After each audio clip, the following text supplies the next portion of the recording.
Thunder split the Manhattan sky as black SUVs surrounded St. Verena Cathedral like a military siege. Inside, terrified guests whispered under crystal chandeliers while armed men blocked every exit. Selina Vale trembled in the bridal suite, ivory silk gloves forced onto her shaking hands. Her sister had vanished. The Luciano crime family didn't forgive humiliation. Now the most feared mafia boss in New York waited at the altar. And Selina wasn't the bride he expected. "I'm not marrying him," she whispered. Her stepmother grabbed the necklace her dead mother left behind. "Then your brother loses everything, and the Lucianos collect debts in blood."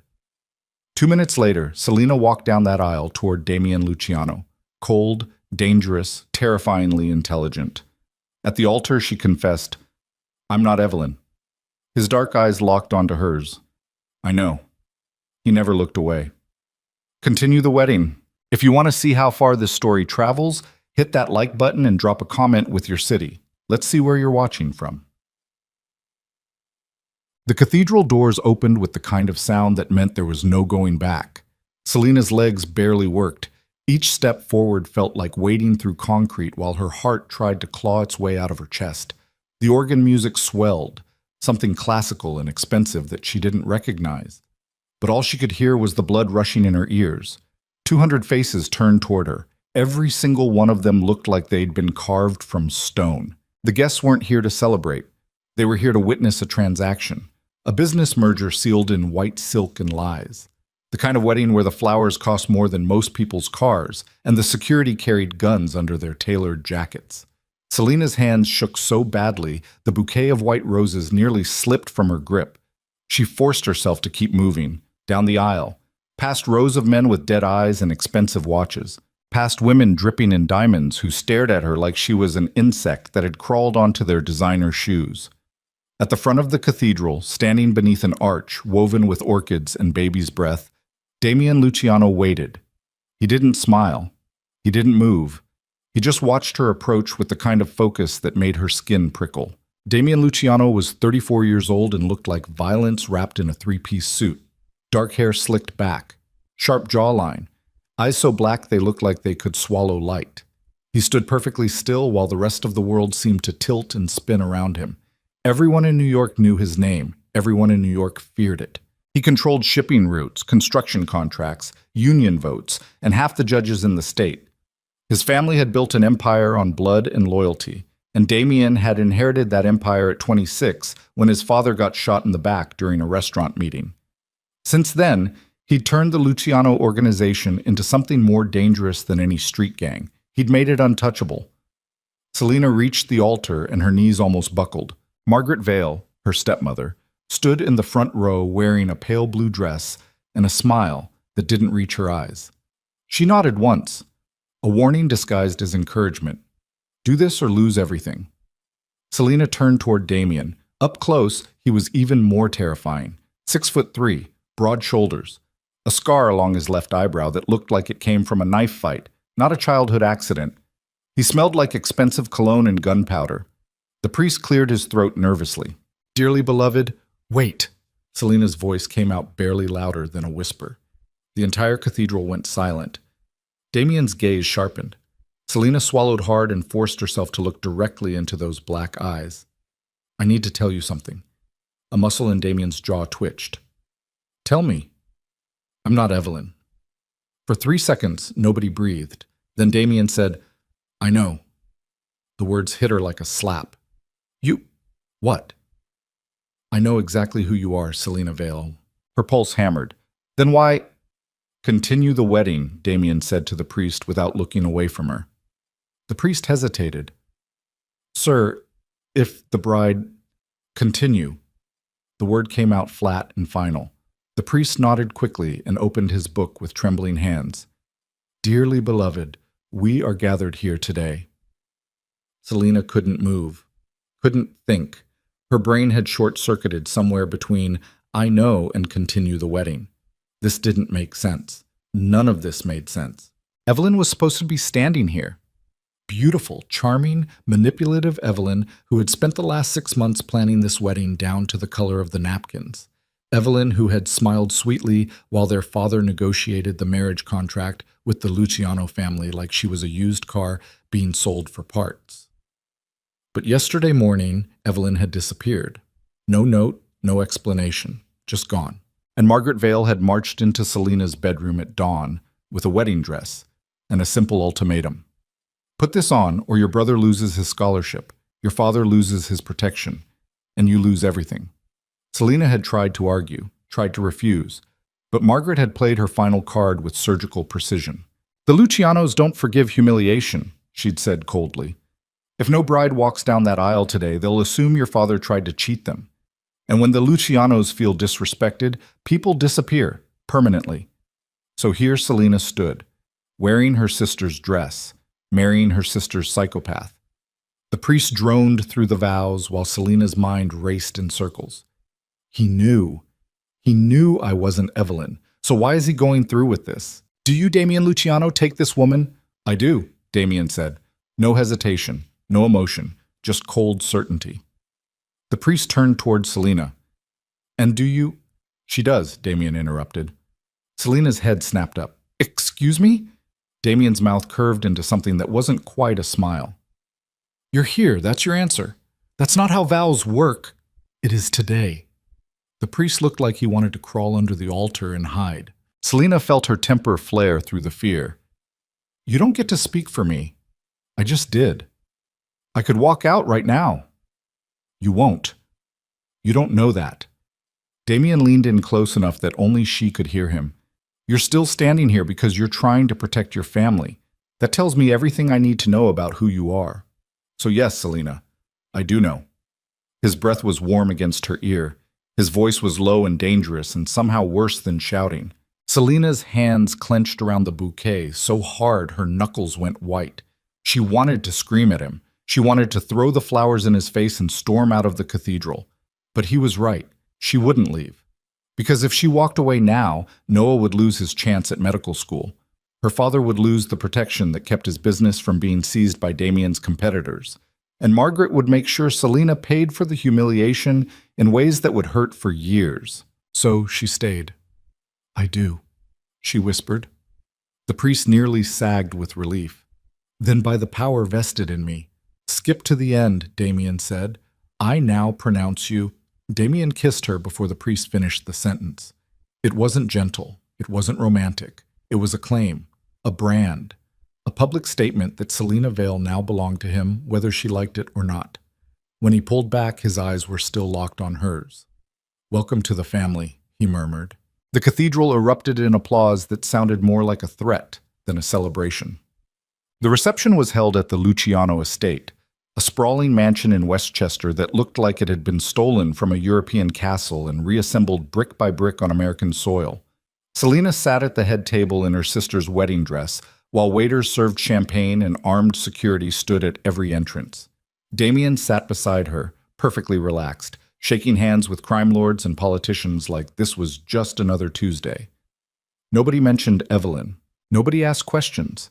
They just smiled their cold smiles and offered their cold congratulations and moved on. Selena felt like she was watching herself from outside her own body. This wasn't real. It couldn't be real. But then a woman approached the table and everything got worse. She was in her late 50s with silver hair pulled back in a severe bun and jewelry that probably cost more than Selena's childhood home. She moved like a queen, graceful, controlled, absolutely certain of her power. Damien, the woman said warmly. Damien stood and kissed her cheek. Isabella. Isabella Luciano, Damien's stepmother. The woman who had helped raise him after his mother died when he was 12. The woman who currently ran half the Luciano Empire's political connections. Isabella's gaze slid toward Selena with the precision of a scalpel. So this is the bride. Selena, Damien said. My wife. The word sounded strange in his mouth. Clinical, like he was introducing a new piece of furniture. Isabella smiled. How unexpected. Selena forced herself to stand and extend her hand. Nice to meet you. Isabella's handshake was cold and brief. I'm sure it is. The insult was wrapped in silk, but it landed like a punch. Damien's expression didn't change. Is there something you need, Isabella? Just offering my congratulations. Isabella's smile sharpened, though I do hope our new addition understands that titles in this family are earned, not given. She'll learn, Damien said flatly. Isabella's gaze lingered on Selina for another moment, measuring, calculating, dismissing. Then she glided away toward a group of older men in expensive suits. Selina sat back down slowly. Her hands were shaking again. She hates me, she whispered. She hates everyone, Damien replied. Don't take it personally. Hard not to when she looked at me like I'm trash she scraped off her shoe. Damien picked up his champagne glass and took a slow sip. Isabella expected your sister. She spent months preparing Evelyn to play a specific role in this family. You showing up instead ruins her plans. What role? The decorative wife who smiles for cameras and stays quiet during business meetings. Selina turned to look at him. And you think I'll do that? Damien's mouth curved slightly. No, that's why I married you instead. Before Selina could figure out what the hell that meant, the music changed. A man in a tuxedo stepped onto the small stage near the dance floor. Ladies and gentlemen, please welcome Mr. and Mrs. Luciano for their first dance. Selina's stomach dropped. Damien was already standing. He extended his hand toward her. We have to, he said quietly. They're watching. He was right. Every eye in the ballroom was locked on them. Selina took his hand and let him lead her onto the dance floor. The music was slow and elegant, something with strings that made her think of old movies where people fell in love and lived happily ever after. This wasn't that kind of story. Damien pulled her close, one hand on her waist, the other holding hers. He moved with the kind of confidence that came from years of practice. Smooth, controlled, effortless. Selina stumbled twice trying to follow his lead. Relax, he murmured. Hard to relax when I'm dancing with a stranger I just married. Fair point. They turned slowly while cameras flashed around them like trapped lightning. Why did you really go through with this? Selina asked quietly. Damien's expression didn't change. Your sister would have betrayed me. How do you know? Because she's been sleeping with my cousin Marco for 3 months. The world tilted sideways. What? Marco's been trying to take control of the family for years. Marrying Evelyn was his insurance policy. If she became my wife, he'd have leverage. Selina's mind reeled. So Evelyn didn't run away? She ran to someone. Marco picked her up yesterday morning, and they're probably halfway to Monaco by now. And you knew? I've known since June. Then why not call off the wedding? Damien's grip on her waist tightened slightly. Because I need a wife for political reasons. The marriage contract with your father is valuable. And you're less likely to stab me in the back than your sister. Selina almost laughed. It came out bitter and sharp. You married me because I'm the safer option. I married you because you're honest. There's a difference. The song ended. Damien released her and stepped back. Welcome to the Luciano estate, he said. Your room is in the East Wing. Security will show you the way. Then he walked away. Just like that. Selina stood alone on the dance floor while guests applauded politely and waiters refilled champagne glasses, and the party continued like nothing had changed. But everything had changed. Selina had just married the most dangerous man in New York, and he'd done it because she was useful.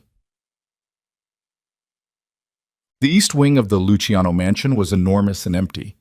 Selina's new bedroom looked like it belonged in a museum. 4-poster bed with silk sheets, antique furniture, paintings on the walls that were probably worth more than her father's house, a walk-in closet full of clothes that didn't belong to her. Evelyn's clothes. Selina sat on the edge of the bed and stared at her reflection in the mirror across the room. She was still wearing the wedding dress, still wearing the makeup Margaret had forced on her, still playing a role that wasn't hers. A knock at the door made her jump. Come in, she said automatically. A young woman in a black uniform entered carrying a tray. I brought tea, ma'am. I didn't ask for tea. Mr. Luciano requested it.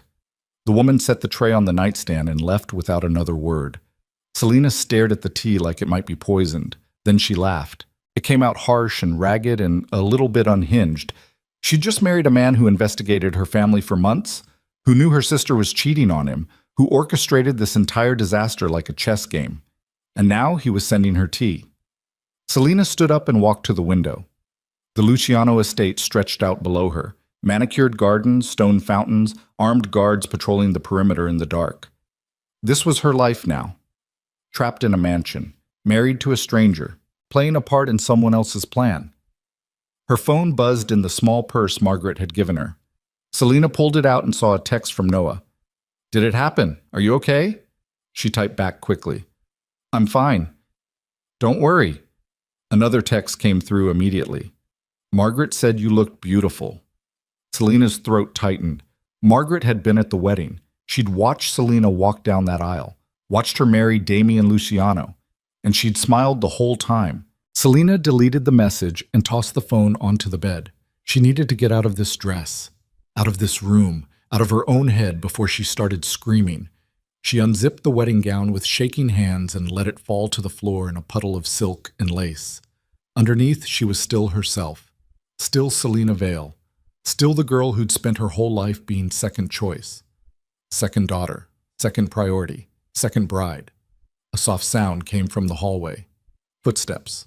Selena grabbed a robe from the closet and pulled it on quickly. The door opened without a knock. Damian stood in the doorway, still wearing his tuxedo. He looked calm, controlled, completely unbothered by the fact that he'd just walked into her bedroom without permission. "We need to talk," he said. Selena crossed her arms. "You could have knocked. This is my house. This is my room. Technically, it's Evelyn's room. You're just borrowing it." The casual cruelty of that statement hit her like a slap. Damian stepped inside and closed the door behind him. "I need you to understand how things work here. Let me guess. You give orders and I follow them. Close." He moved toward the window and looked out at the dark gardens. "I give orders. You survive. That's the arrangement." Selena felt her temper flare. "I didn't agree to this. You said I do in front of 200 witnesses. That's legally binding. Under false pretenses, doesn't matter." Damian turned to face her. "You're my wife now. That means you're under my protection. It also means you're a target. Every enemy I've made in the last decade will try to use you against me. Then let me leave." "Can't do that." "Why not?" "Because leaving makes you look weak, and weak people don't survive in this world." Selena stared at him. "You really don't care, do you, about any of this?" Damian's expression didn't change. "I care about keeping my family safe. I care about maintaining power. Everything else is noise. Including me." He stepped closer, close enough that she had to tilt her head back to look him in the eye. "You want honesty, Selena? Fine. I didn't marry you because I love you. I married you because you were the best option in a bad situation. But that doesn't mean I'll let anyone hurt you. You're mine now, and I protect what's mine." The possessiveness in his voice made her skin crawl. "I'm not a thing you own," she said quietly. "In this world? Yes, you are." Selena wanted to hit him, wanted to scream, wanted to do something that would crack that cold, controlled mask. Instead, she said, "Get out." Damian studied her for a long moment. Then he nodded once and walked toward the door. He paused with his hand on the doorknob. "One more thing." "What?" "There's a family dinner tomorrow night. You'll attend. And if I don't? Then Isabella wins. And trust me, you don't want that." He left. The door clicked shut behind him. Selena stood alone in the borrowed room wearing a borrowed robe surrounded by borrowed clothes. She'd survived her wedding day, but she had a feeling the real nightmare was just beginning. The next morning, Selena woke up to sunlight streaming through unfamiliar windows and a knock at the door. "Ma'am?" A woman's voice. "Mr. Luciano sent me to help you prepare for the day." Selena sat up slowly. Her head felt like it was full of cotton. "I don't need help." "It's not optional, ma'am." Of course it wasn't. Selena opened the door to find the same young woman from last night holding a garment bag. "I'm Maria," the woman said. "I'll be assisting you while you're here." "I don't need a babysitter." Maria smiled tightly. "I'm not a babysitter, ma'am. I'm staff." She walked past Selena and hung the garment bag in the closet. Selena closed the door and tried to gather her thoughts. "How long have you worked here?" 6 years. "And you work for Damian?" I work for the family. Is there a difference? Maria paused. In this house? No. She unzipped the garment bag to reveal a sleek black dress. This is for tonight's dinner. I have clothes. Not appropriate ones. Selena bit back a sharp response. Maria was just doing her job. Getting angry at her wouldn't change anything. Fine, Selena said. What time is dinner? 7 o'clock, formal attire. The family gathers in the main dining hall. How many people? Usually 15 to 20. It depends on who's in town. 15 to 20 people. All of them probably as cold and dangerous as Damien. Selena's stomach turned. Maria must have seen something in her expression because she softened slightly. It's not as bad as you think. Really?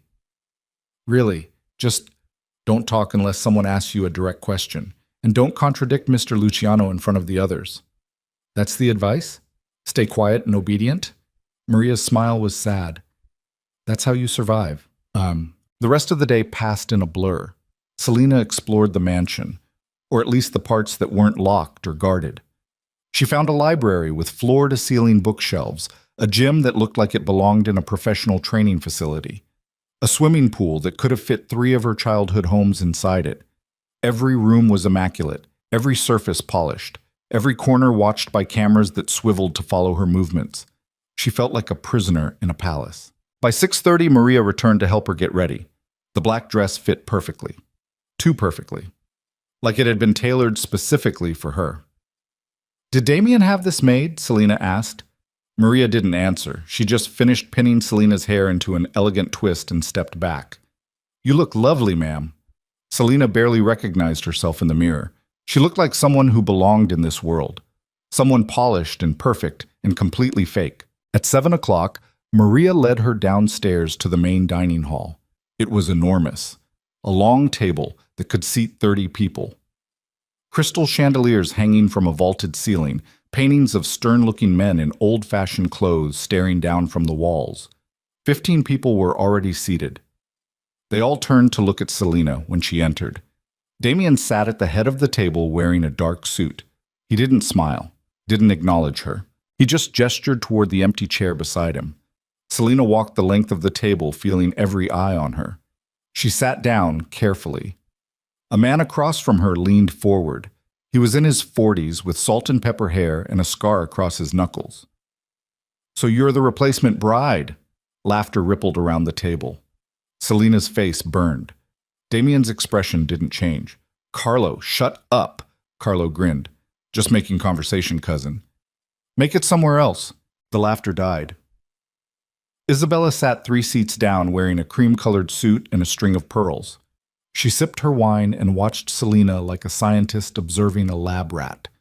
A woman beside Isabella spoke up. I heard Evelyn ran off with Marco. Is that true?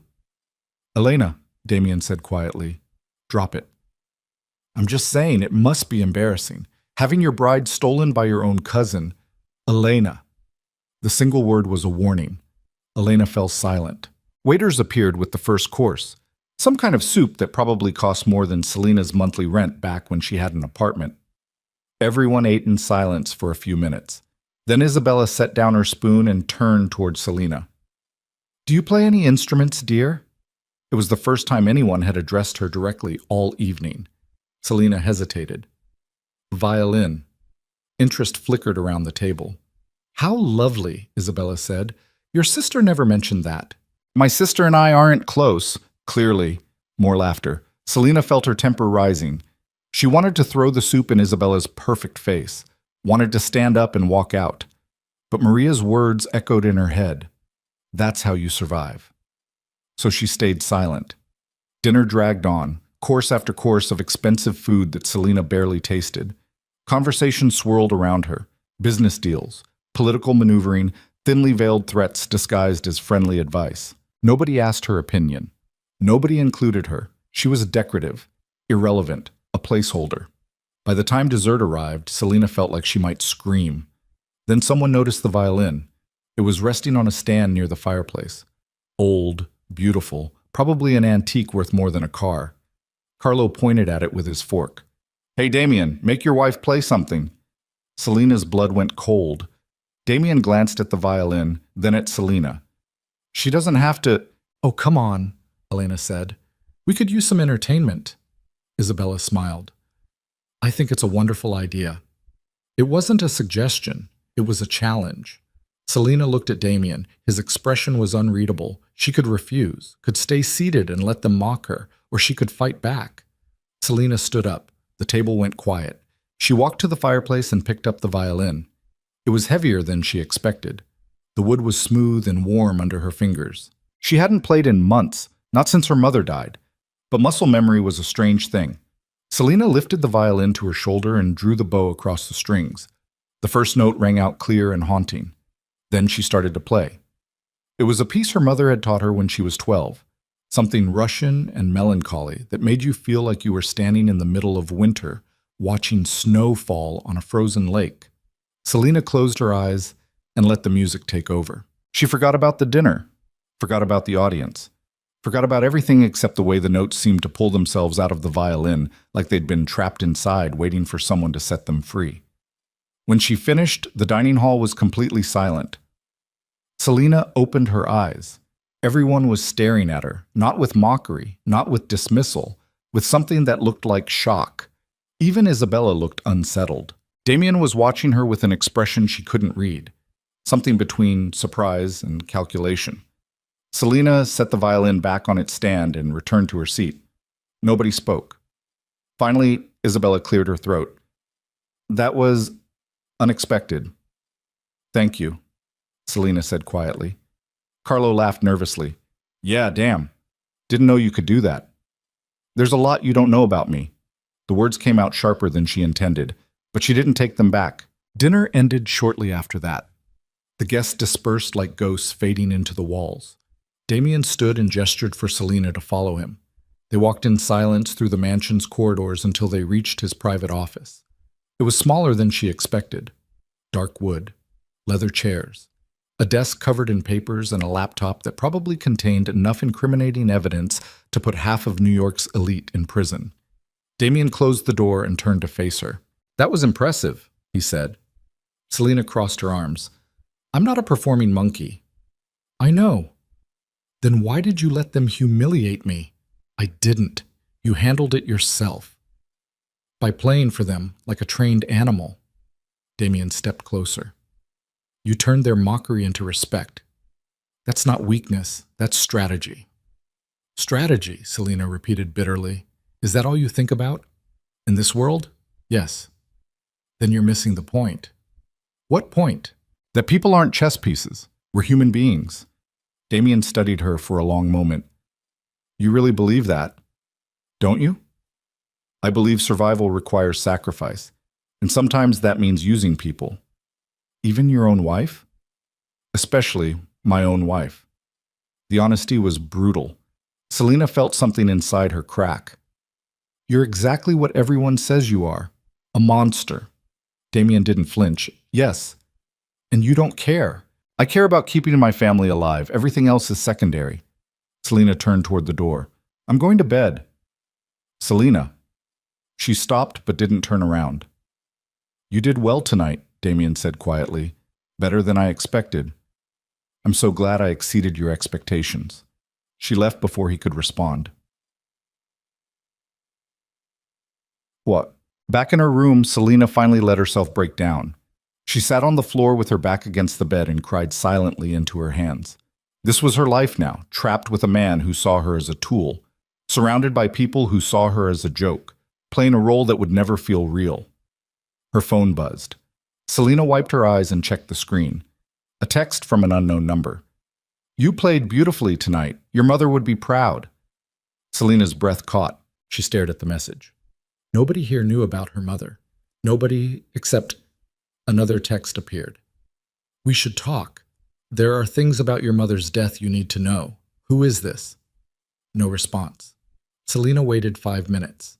10. 15. Nothing. She locked the phone and set it aside. Then she noticed something on the nightstand. A folder. It hadn't been there earlier. Selena opened it with shaking hands. Inside were documents, medical records, hospital admission forms, all of them marked with her mother's name, and a signature at the bottom that made Selena's blood run cold. Dr. Richard Moretti, Luciano family physician. Her mother had been treated by the Luciano family doctor 2 weeks before she died.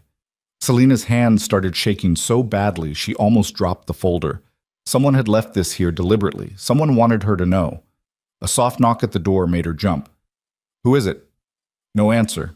Selena stood slowly and walked to the door. She opened it a crack. The hallway was empty. But on the floor just outside her room was a single white envelope. Selena picked it up carefully. Inside was a photograph. Her mother, standing outside the Luciano estate, alive. 3 days before her car accident. Selena's legs gave out. She sank to the floor, still clutching the photograph. Everything she'd been told about her mother's death was a lie, and someone in this house knew the truth. Selena didn't sleep that night. She sat on the floor of her borrowed bedroom with the photograph clutched in her shaking hands, staring at her mother's face until the image blurred and her eyes burned. Her mother had been here, at the Luciano estate, 3 days before the car accident that killed her. The accident that everyone said was just bad luck. Wrong place, wrong time. A drunk driver running a red light at 2 a.m, but now Selena held proof that it was something else. Someone had connected her mother to this family. Someone had left these documents for her to find, and someone was watching to see what she'd do next. By the time dawn crept through the windows, Selena had made a decision. She was going to find out what really happened, even if it destroyed her. At 7 a.m, Maria knocked on the door with breakfast. "Mr. Luciano wants to see you in his office at 9, she said, while setting down a tray of coffee and pastries that Selena couldn't even look at without her stomach turning. "Why? He didn't say, ma'am." Of course he didn't. Selena forced herself to shower and dress in clothes that felt like a costume. Dark jeans, simple black sweater. She pulled her hair back and stared at her reflection. She looked tired, haunted. Good. Let them see it. At 9 o'clock sharp, she walked to Damien's office and knocked once. "Come in." He was sitting behind his desk reviewing documents on his laptop. He didn't look up when she entered, just gestured toward one of the leather chairs across from him. "Sit." Selena stayed standing. "What do you want?" Damien finally looked up. His eyes narrowed slightly when he saw her face. "You look like hell." "Thanks. That's very romantic." "I'm not trying to be romantic." He closed the laptop. "I'm trying to figure out why you look like you've been crying all night." "Maybe because I married a stranger and got thrown into a house full of people who hate me." "They don't hate you. They just don't trust you yet." "What's the difference?" Damien leaned back in his chair. "Hate is personal. Distrust is professional." Selena laughed bitterly. "Everything with you is business, isn't it?" "Yes." At least he was honest. Selena crossed her arms. "Why did you want to see me?" "We need to discuss your role here." "My role? You mean the decorative wife who stays quiet and looks pretty?" "No, I mean the woman who's now connected to one of the most powerful crime families in the country, whether she likes it or not." Damien stood and walked around the desk. "You have 2 options, Selena. You can hide in your room and let Isabella and the others treat you like a joke. Or you can learn how this world works and earn their respect." "I don't want their respect." "Then you won't survive." The words landed like a punch. Selena met his gaze. "Is that a threat?" "It's reality." Damien stopped a few feet away from her. "This family has enemies. Lots of them. And now you're a target. So either you learn to protect yourself or you become a liability. And I don't keep liabilities." "Then let me leave." "Can't do that." "Why not?" "Because leaving makes both of us look weak. And weakness gets people killed in this world." Selena felt her temper flare. "So I'm stuck here. Forever. Until I say otherwise." "You really are a monster." Damien's expression didn't change. "You've said that before. Repeating it doesn't make it less true or more interesting." Selena wanted to scream, wanted to throw something, wanted to hurt him the way he was hurting her with his cold, calculated indifference.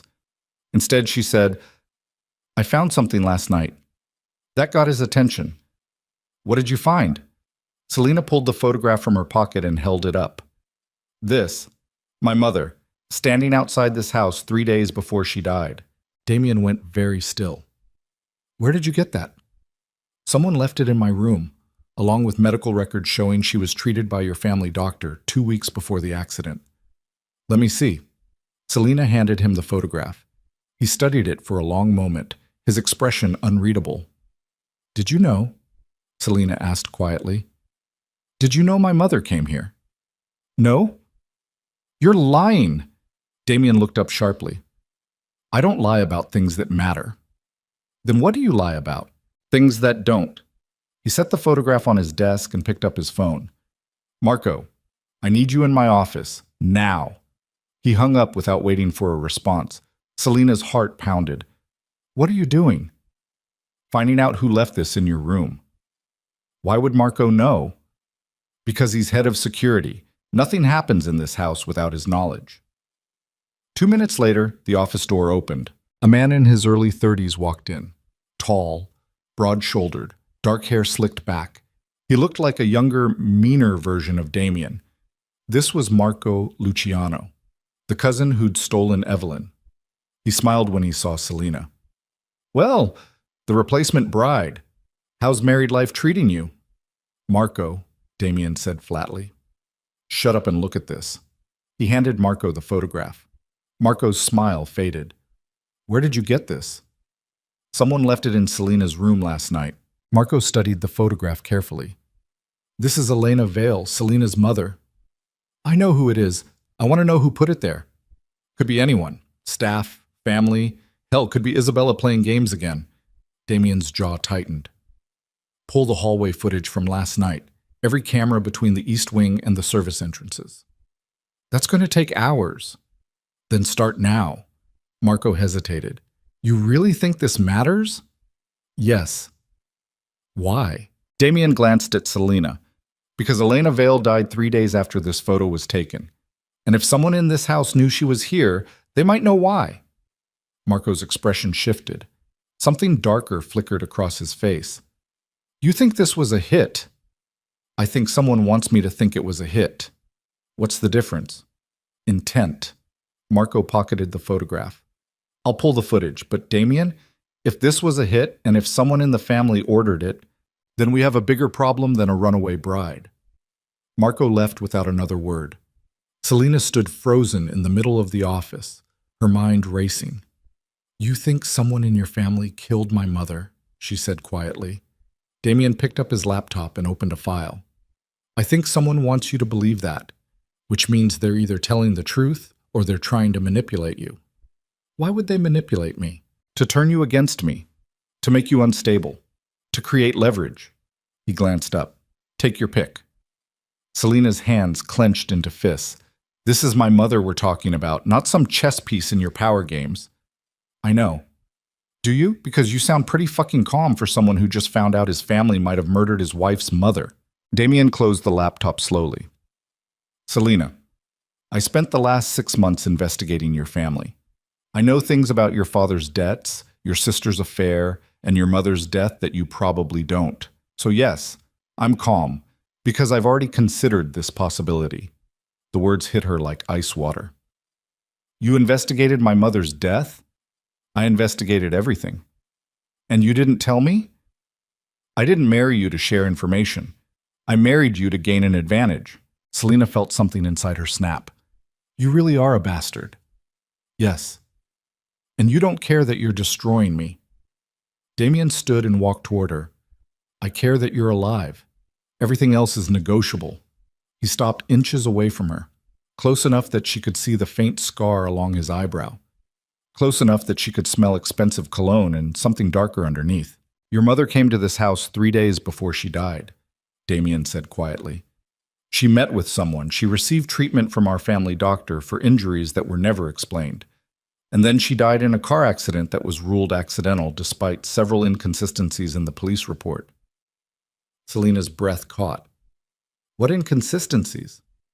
Her blood alcohol level was 0. She wasn't speeding, and the other driver disappeared before police arrived. How do you know all this? Because I had the case reopened 6 months ago. Selena stared at him. Why? Because your father owed the wrong people money, and I needed to know if his family was worth the risk. So you used my mother's death as background research? Yes. The honesty was brutal. Selena turned away before he could see the tears burning in her eyes. Get out. This is my office. Then I'll leave. She walked toward the door. Selena. She stopped but didn't turn around. I know you hate me right now, Damien said, but someone in this house is playing a game. And until I figure out who and why, you need to stay close for your own safety. I don't need your protection. Yes, you do. Selena left without another word. Pont. She spent the rest of the morning walking through the Luciano estate like a ghost. Every hallway felt like a trap. Every door might hide secrets. Every person she passed could be the one who killed her mother. By noon, Selena ended up in the library. It was quiet, empty. The kind of place where she could breathe without feeling like someone was watching her every move. She pulled a book off the shelf without looking at the title and sank into one of the leather chairs near the window. But she couldn't focus on the words. All she could think about was her mother. Elena Vale had been a violinist, a beautiful, talented woman who'd married Selena's father when she was 23 and spent the next 15 years slowly disappearing into herself. Selena remembered her mother practicing violin late at night when she thought everyone was asleep. Remembered the way the music sounded both heartbreaking and hopeful at the same time. Remembered the way her mother would smile at her and say, "Music is the only honest thing in this world, baby girl. Everything else is pretend." 3 years ago, Elena Vale died in a car accident. The funeral had been small, quick. Her father had refused to talk about it beyond the basic facts, and Margaret, who'd married Selena's father 6 months after Elena's death, had immediately started erasing every trace of her predecessor from the house. Photographs disappeared.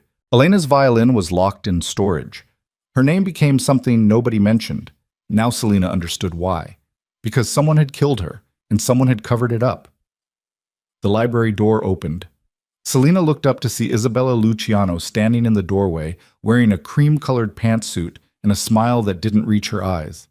"I thought I might find you here," Isabella said. Selena set down the book. "Did you need something? Just checking on our newest family member." Isabella walked into the library with the kind of grace that came from decades of practice. "You left breakfast untouched, and you missed lunch. Maria is worried." "Tell Maria I'm fine." "Are you? Does it matter?" Isabella's smile sharpened. "Of course it matters. You're Damien's wife now, which means your well-being reflects on this family." "I'm not a reflection. I'm a person." "In this world, dear, you're both." Isabella sat down in the chair across from Selena. She moved like a queen settling onto a throne. "I wanted to apologize for last night," Isabella said. "The family can be harsh with outsiders." "They weren't harsh. They were cruel." "Cruelty is how we test people. The weak break, the strong survive." Selena met her gaze. "And which one am I?" "I haven't decided yet." The honesty was almost refreshing. Isabella crossed her legs elegantly. "I knew your mother, you know." Selena's heart stopped. "What?" "Elena Vale. She came here once, years ago." "When?" "Shortly before she died." The room seemed to tilt sideways. "Why did she come here?" Selena asked carefully. Isabella's expression didn't change. "She wanted to speak with Damien's father about a debt your father owed." "What kind of debt?" "The kind that gets people killed if they don't pay it back." Selena's hands clenched around the arms of the chair. "Did you see her? The day she came here?" "Briefly. She seemed frightened." "Of what?" "I never asked." Isabella stood gracefully. "But I will tell you this, dear. Your mother made choices that had consequences, and sometimes those consequences catch up with the people left behind." "What's that supposed to mean?" "It means you should be careful. This house has a long memory." Isabella walked toward the door. "Mrs. Luciano," Selena called out. Isabella paused. "Did you have my mother killed?" Isabella turned slowly. Her expression was ice. "If I had, you wouldn't be here asking me that question." Then she left. Selena sat alone in the library with her heart pounding so hard she thought it might burst through her chest. Isabella had just admitted she knew about Elena Vale's visit, and she'd basically confirmed that it was connected to her death. But she'd also made it clear that if she'd ordered the hit, Selena would already be dead too, which meant someone else had killed Elena. Someone in this house. Someone who was still here. That night, Selena skipped dinner. She couldn't face the family, couldn't sit at that long table and pretend everything was fine while Isabella and the others smiled their cold smiles and picked her apart like vultures. Instead, she stayed in her room and tried to piece together what she knew. Her mother had come to the Luciano estate 3 days before she died. She'd met with Damien's father about a debt. She'd been treated by the family doctor for unexplained injuries. And then she died in a suspicious car accident. Someone had killed her, and someone had covered it up for 3 years. A soft knock at the door interrupted her thoughts. "I don't want dinner," Selena called out. "It's not Maria." Damien's voice. Selena hesitated, then opened the door. He stood in the hallway wearing dark jeans and a black shirt. No suit, no armor. He looked almost human. Almost. "We need to talk," he said. We talked this morning." Marco found something. Selena's pulse jumped. What did he find? Security footage. From the night someone left that photograph in your room. He pulled out his phone and opened a video file. The footage showed the hallway outside Selena's room. Timestamp, 2:47 a.m. A figure appeared at the edge of the frame. They were wearing dark clothes and a hood that obscured their face. They moved quickly, placed something on the floor outside Selena's door, and disappeared back down the hallway. The whole thing took less than 10 seconds. "Can you identify them?" Selena asked. "No, but I can tell you it wasn't staff. Staff uses the service corridors. This person came from the family wing." "So it was someone in your family?" "Yes." Damien pocketed his phone. "Which means whoever left that photograph wants you to know the truth about your mother. But they don't want to reveal themselves." "Why not?" "Because revealing themselves would be dangerous.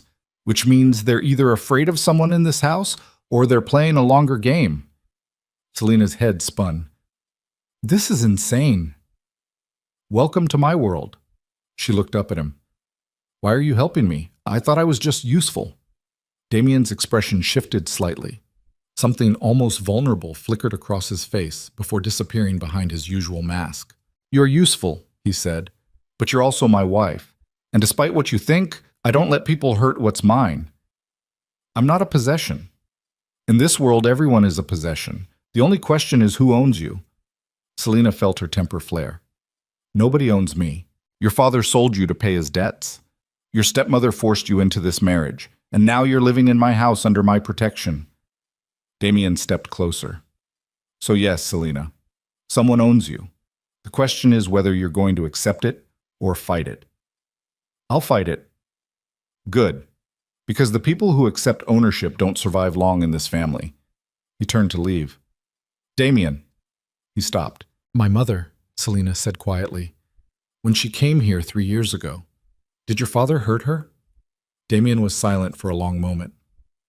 "I don't know," he finally said. "My father died 6 months after your mother did. But I can tell you this, he wasn't a good man. And if your mother came here asking for mercy, she wouldn't have found it." The words settled over Selena like a shroud. Damien left without another word. Selena stood alone in her borrowed room with the truth finally taking shape in her mind. Her mother had been killed by the Luciano family, and she'd just married into that same family. The trap had closed around her years ago. She'd just been too blind to see it. The next morning, Selena woke to shouting. She bolted upright in bed, heart pounding, trying to figure out where the noise was coming from. Down the hall. Multiple voices. Angry.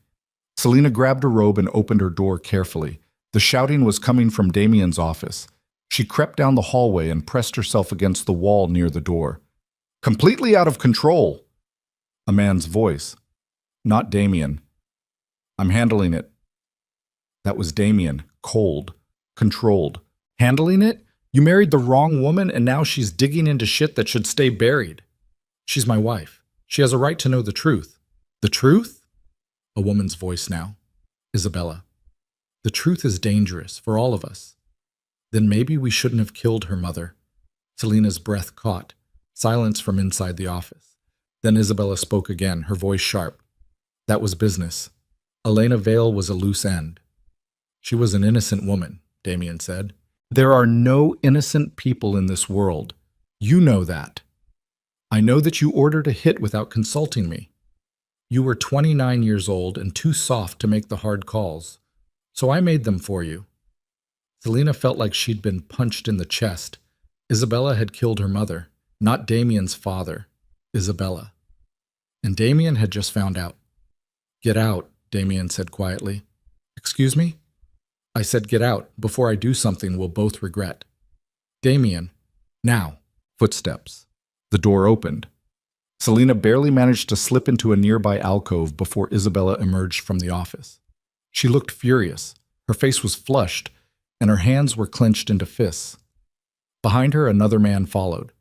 Late 50s, silver hair, expensive suit. They walked past Selena's hiding spot without noticing her. This is going to blow up in his face, the man muttered. Let it, Isabella said coldly. Damien needs to learn that sentiment is weakness. They disappeared down the hallway. Selena waited until she couldn't hear their footsteps anymore. Then she stepped out of the alcove and walked to Damien's office. The door was still open. Damien stood behind his desk with both hands pressed flat against the surface. His head was bowed. He looked like he was barely holding himself together. You heard, he said without looking up. It wasn't a question. Yes. Damien finally lifted his head. His eyes were cold and furious. Isabella ordered the hit on your mother. I didn't know until 30 seconds before you started listening at the door. Why did she do it? Because your mother knew something about money laundering, about offshore accounts, about illegal transactions that could have destroyed this family if they went public. How did my mother know? Your father. He was one of our accountants before he started his own firm. He had access to records, and he talked too much to the wrong person. Selena felt sick. So Isabella killed my mother to protect the family. Yes. And you had no idea?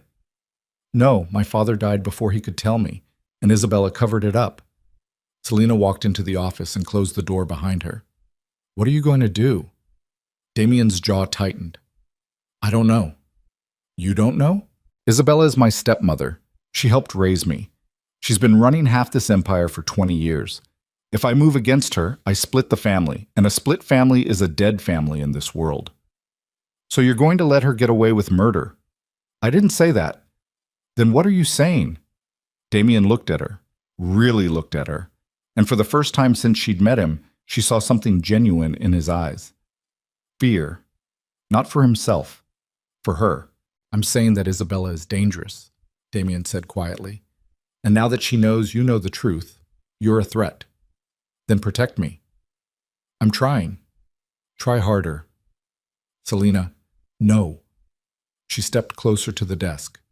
You married me because I was useful, because I was honest, because I was the safe option.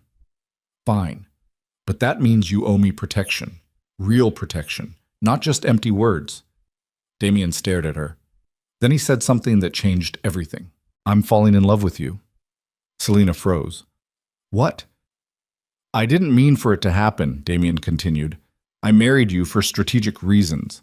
I kept you close because you were valuable. But somewhere between the wedding and now, it stopped being strategy. He walked around the desk toward her. You're not decorative. You're not weak. You're stubborn and brave, and you played violin at dinner like you were declaring war. He stopped inches away from her. And I realized that I don't want to lose you. Selena's heart pounded. You're lying. I don't lie about things that matter. You said that before. I meant it then too. Selena didn't know what to say, didn't know what to think. This was the man who'd investigated her mother's death like it was a business transaction. The man who'd married her for advantage. The man who'd admitted he saw people as chess pieces. And now he was standing in front of her looking almost human, almost vulnerable. I don't believe you, Selena whispered. I know. You're trying to manipulate me. Probably. Then why should I trust anything you say? Damien's expression softened. Because I just told you that Isabella killed your mother, and that information could destroy this family if it goes public. I just gave you the most dangerous weapon you could possibly have against me. He was right. Selena could walk out of this house right now and go to the police. She could expose everything, destroy the Luciano empire, burn it all down. But she didn't move. Because part of her, a small, traitorous part, wanted to believe him. What do we do now? She asked quietly. We survive, Damien said. Together. And Isabella? I'll handle her. But I need you to trust me. I don't trust you. Then pretend until you figure out whether I'm telling the truth or playing another game. Selena looked into his eyes, those cold, dangerous, calculating eyes, and tried to find something real underneath. She couldn't, but she also couldn't walk away. Because Damien was right about one thing. In this world, survival required allies, even if those allies were monsters. Fine, Selena said. I'll pretend. Good. But if you're lying to me, you'll destroy me. I know. He smiled faintly. That's why I think I might actually love you, because you're the first person in years who isn't afraid to threaten me. Before Selena could respond, someone knocked on the door. Come in, Damien called out. Marco entered looking grim. We have a problem. What kind of problem? Evelyn Vale just posted on social media. She's claiming you kidnapped her sister and forced Selena into marriage. Selena's blood went cold. Marco held up his phone. The screen showed Evelyn's Instagram account. She was standing at what looked like an airport wearing sunglasses and expensive clothes. The caption read, "My sister was stolen from me. The truth will come out. Hashtag justice for Selena." The post had already been shared 10,000 times. Shit, Damien said quietly. Marco nodded. It gets worse. The media is picking it up. CNN, Fox, everyone. They're running with the story. What story? Mafia boss forces wrong bride into marriage. It's trending on Twitter. Selena felt the room spin. This was a disaster, a public disaster, the kind that destroyed families and ended empires. We need to respond, Marco said. Fast. Damien's expression went cold and calculating. Schedule a press conference tomorrow morning at the estate. Are you sure that's... Do it! Marco hesitated, then nodded and left. Selena stared at Damien. What are you doing? Controlling the narrative before it controls us. By putting me in front of cameras? By showing the world that you're here by choice, not force. But I'm not... Selena, Damien's voice was sharp. Evelyn just declared war. And in this world, war is won by whoever tells the better story. So tomorrow morning, you're going to stand beside me and tell everyone that you married me because you wanted to. That's a lie. It's survival. It's manipulation. Welcome to my world. Selena wanted to scream, wanted to fight, wanted to refuse, but she couldn't because Evelyn had just turned her into a victim, a headline, a cautionary tale, and the only way to survive was to rewrite the story, even if it meant lying to the entire world. Fine, Selena said. I'll do the press conference. Good. But after this is over, you're going to tell me everything about my mother, about Isabella, about every secret in this house. Damien studied her for a long moment. Then he nodded. Deal. Selena left the office before she could change her mind. Plus, the press conference was held at 10 o'clock the next morning in the Luciano Estate's main ballroom. Selena stood backstage wearing a tailored navy dress that Maria had picked out. Her hair was perfect. Her makeup was flawless. She looked like the kind of woman who belonged in this world. She felt like she was about to throw up. Through the curtain, she could hear reporters gathering, dozens of them, maybe hundreds. Cameras clicking, voices murmuring, the sound of a feeding frenzy. Damien stood beside her wearing a black suit. He looked calm, unbothered, like he did this every day. Maybe he did. Remember what we talked about, he said quietly. Selena nodded. They'd spent the last 18 hours rehearsing her answers, practicing her delivery, making sure every word sounded natural even though it was completely scripted. Yes, I married Damien by choice. No, I wasn't forced into anything. My sister is confused and upset, but I hope she finds peace. Lies. All of it, but necessary lies. Ready? Damien asked. No. Too bad. He pushed through the curtain and walked onto the stage. The ballroom erupted in camera flashes. Selena took a deep breath and followed him. The lights were blinding. The noise was overwhelming. She could barely see the reporters' faces beyond the first few rows. Damien stepped up to the podium. Thank you all for coming. I'll make a brief statement, then we'll take a few questions. He cleared his throat. Yesterday, false allegations were made about my marriage to Selena Vale. I'm here to set the record straight. Selena and I were married 3 days ago in a ceremony attended by family and friends. The marriage was consensual, legal, and completely voluntary. Reporters shouted questions. Damien ignored them. Evelyn Vale, Selena's sister, was originally supposed to marry me, but she chose to leave before the wedding.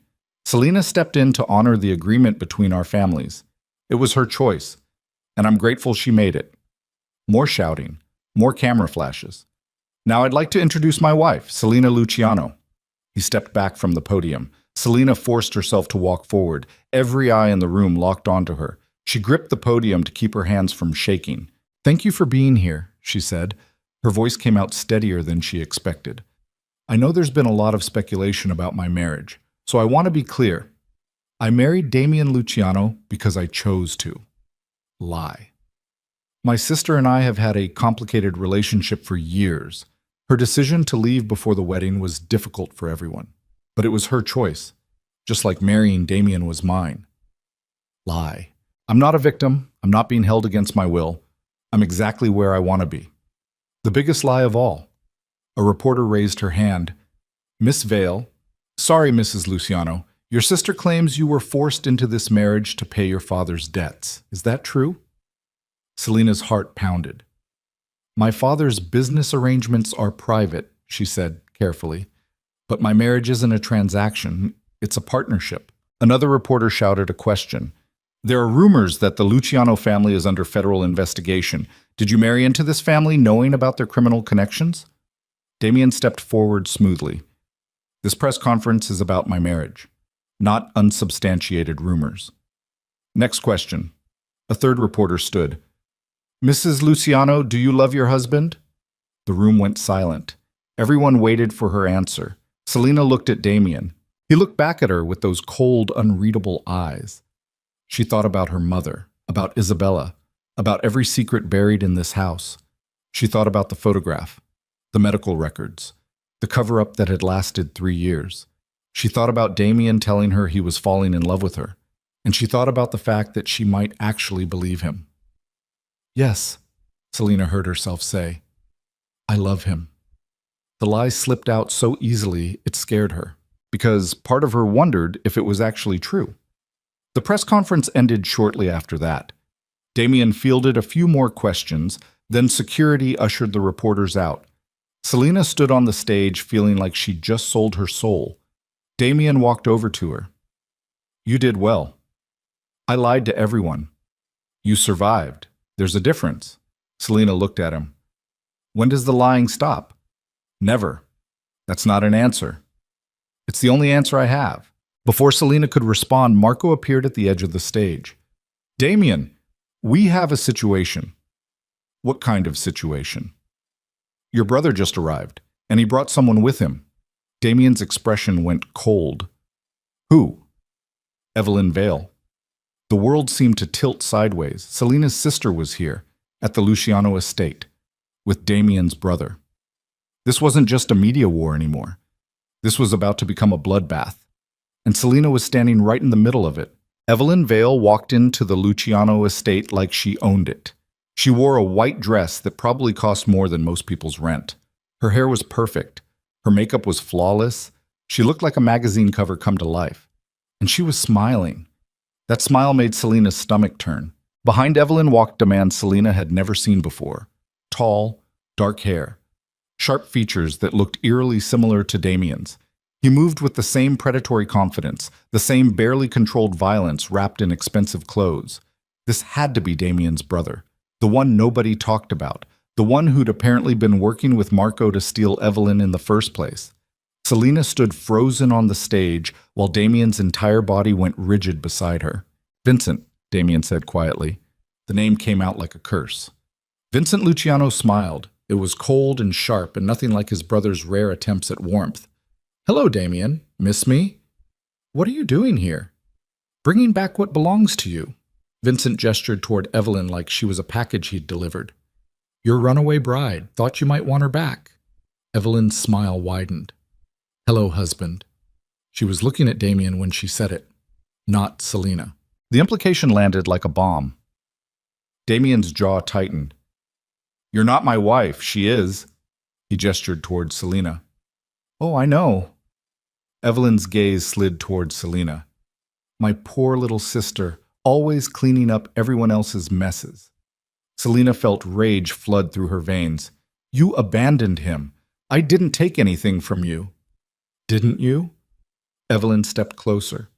You put on my dress, said my vows, took my place like you've been waiting your whole life for me to fail. That's not... You always wanted what I had, Selena. The attention, the opportunities, the life. And the second I left, you jumped at the chance to replace me. The words were poison wrapped in silk. Selena's hands clenched into fists. You ran away with Marco. You chose this. I chose freedom. You chose imprisonment. Evelyn looked around the ballroom with mock sympathy. How's married life treating you? Enjoying being owned by a monster? Damien stepped between them. Enough. Vincent, get her out of here. Vincent laughed.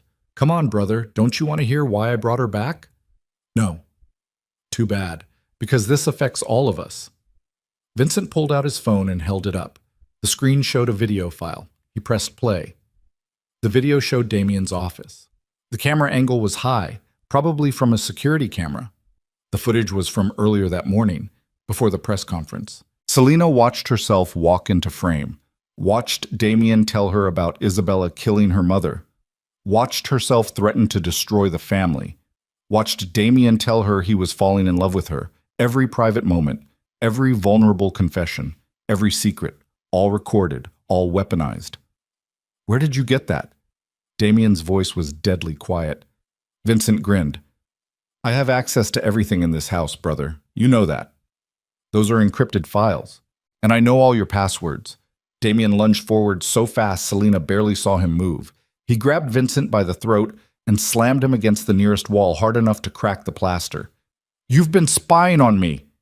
Vincent wheezed, but kept smiling. For months. Ever since you decided to marry into the Vale family without consulting the rest of us. I don't need to consult anyone. I'm the head of this family. Are you? Vincent's smile turned vicious. Because from where I'm standing, you look weak, distracted, in love with a woman who's going to destroy everything Dad built. Damien's grip tightened. Say that again. You heard me?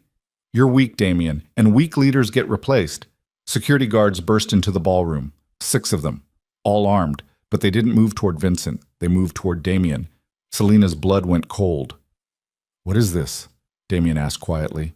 Marco stepped through the doorway behind the guards. He looked calm, almost apologetic. I'm sorry, Damien, Marco said, but Vincent's right. You've become a liability. Damien released Vincent and turned slowly to face Marco. You're making a mistake. No, you made the mistake. When you married her, Marco pointed at Selena. When you started caring more about one woman than the entire organization. When you forgot what this family stands for. I know exactly what this family stands for. Then you know we can't have a leader who's compromised. I'm not compromised. You told her Isabella killed her mother. You gave her evidence that could destroy us. You fell in love with the enemy. Marco's expression hardened. That's the definition of compromised. Selena's mind raced. This was a coup. Vincent and Marco had planned this. They'd used Evelyn as bait to get both Damien and Selena in the same room, and now they were taking over. Where's Isabella? Damien asked. Safe, Vincent said. He was rubbing his throat but still smiling. Don't worry, she's on our side. Of course she was. Isabella had killed Selena's mother to protect the family, and now she was backing Vincent and Marco to remove Damien because he'd become too soft, too human, too vulnerable. Damien looked at the guards. You're really going to do this? After everything I've done for this family? The guards didn't respond. They just kept their guns trained on him. Take him to the vault, Vincent ordered. 2 guards moved toward Damien. Selena stepped forward without thinking. Wait. One of the guards grabbed her arm and yanked her back. Don't touch her, Damien said. His voice was low and dangerous. Or what? Vincent stepped closer. You're not in charge anymore, brother. I am. The guards forced Damien toward the doorway. He didn't fight, didn't struggle. He He just looked at Selena with an expression she couldn't read. Then they dragged him out of the ballroom. Selena tried to follow, but the guard tightened his grip on her arm. "Let me go." Vincent waved his hand. "Take her to the East Wing. Lock the door. She doesn't leave until I say so." "What?" Selena struggled against the guard's grip. "You can't—" "I can do whatever I want. This is my house now." The guard pulled Selena toward the exit. She saw Evelyn watching with that same cold smile, and she understood. This had been the plan all along. Evelyn hadn't run away because she was scared. She'd run away because she was working with Vincent and Marco. They'd used the wedding chaos to create instability, used the media coverage to make Damien look weak, used Selena's investigation into her mother's death to prove Damien was compromised. And now they were taking over. Selena was dragged back to her room in the East Wing. The door slammed shut behind her. She heard a lock click. She was a prisoner. Again. Hours passed. Selena paced the room like a caged animal. She tried the door a dozen times, tried the windows, tried screaming for help. Nothing worked. The sun set. The room grew dark. Finally, around midnight, the door opened. Isabella Luciano walked in wearing a black pantsuit. She looked calm, composed, completely in control.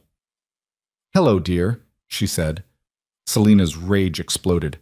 "You killed my mother!" "Yes." The casual admission was worse than denial. "Why?" Selena demanded. "Because she was going to expose us.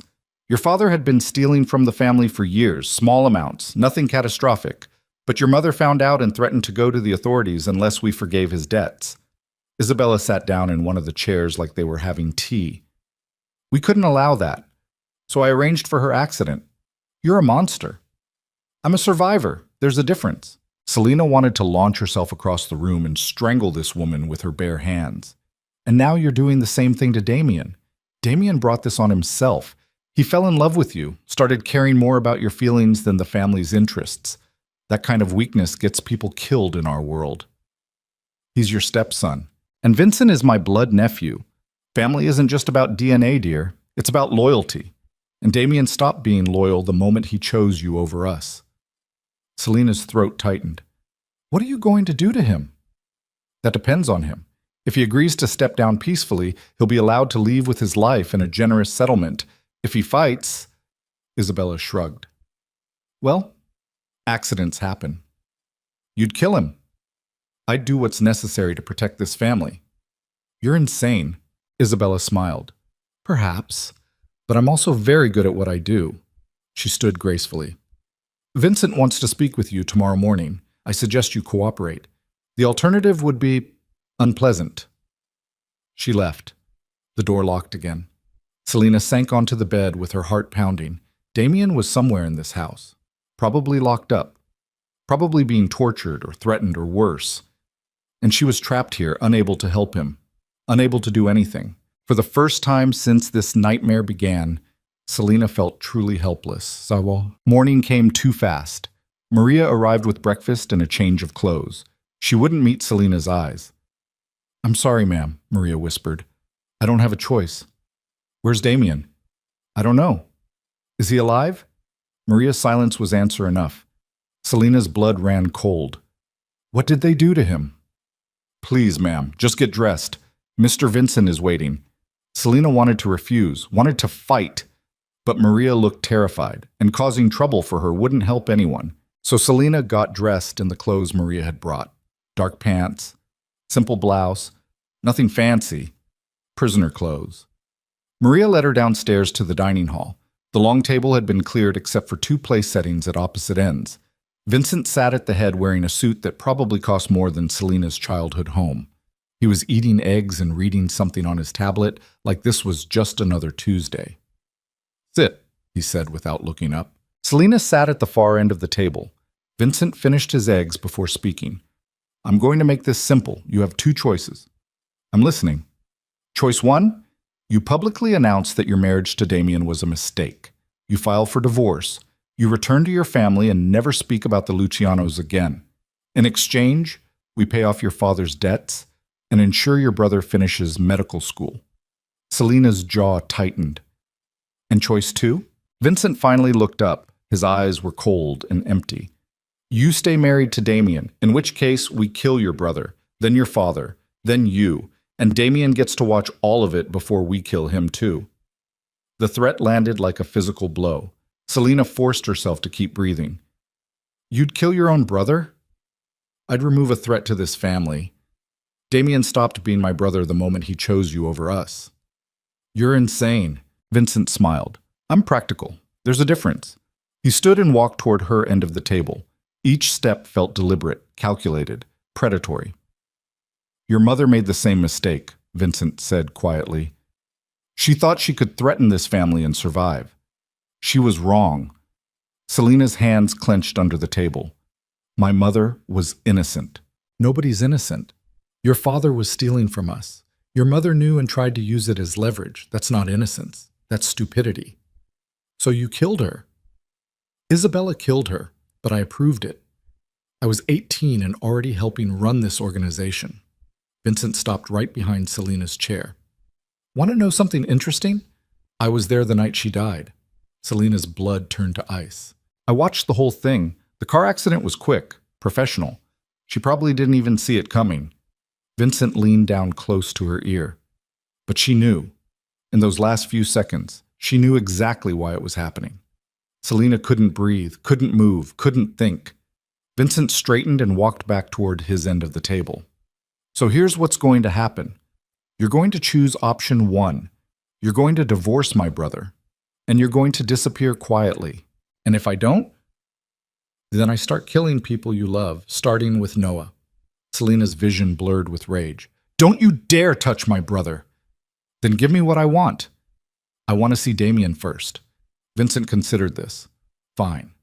But you get 5 minutes, and you're going to convince him to step down peacefully, because if he fights this, everyone dies, including you. They took her to the vault. It was exactly what it sounded like. A reinforced room deep in the mansion's basement designed to hold valuables, or prisoners. 2 guards opened the heavy steel door. Inside, Damien sat on a metal chair with his hands cuffed behind him. His face was bruised, blood crusted on his lip. His shirt was torn, but his eyes were still sharp and furious when they met Selena's. You have 5 minutes, one of the guards said. They closed the door but stayed outside. Selena rushed forward and dropped to her knees in front of Damien. Are you okay? I've been better. What did they do to you? Nothing I haven't survived before. Selena's hands shook as she reached up to touch his face. I'm so sorry. This is my fault.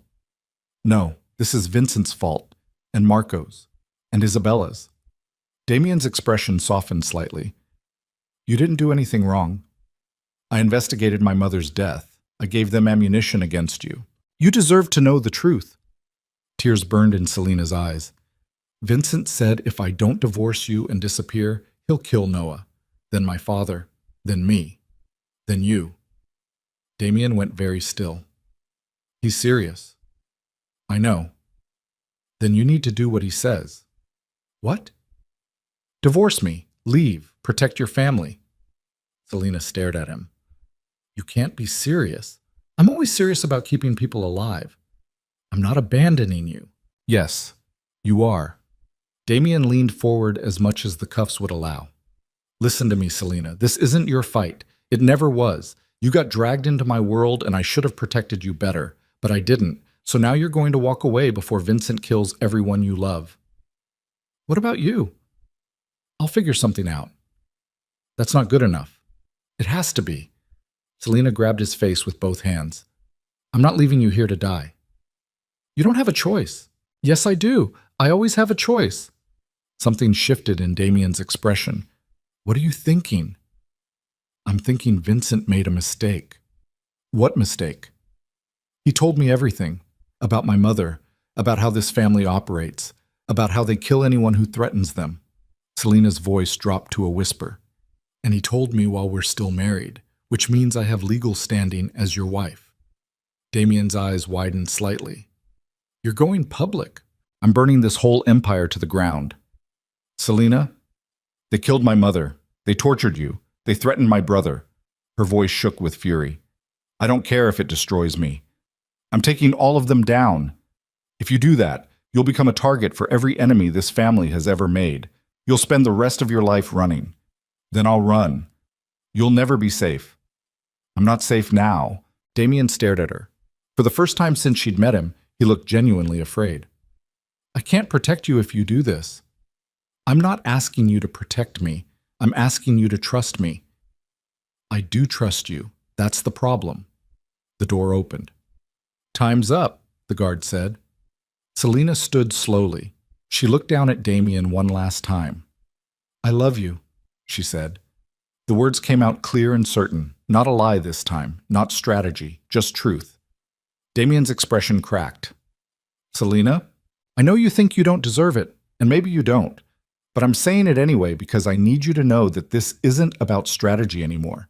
It's not about survival. It's about choosing you even when it's the stupidest thing I could possibly do. She leaned down and kissed him, quick, fierce, final. Then she turned and walked out of the vault before he could respond. The guards locked the door behind her. Vincent was waiting in the hallway. Did you convince him to step down? No.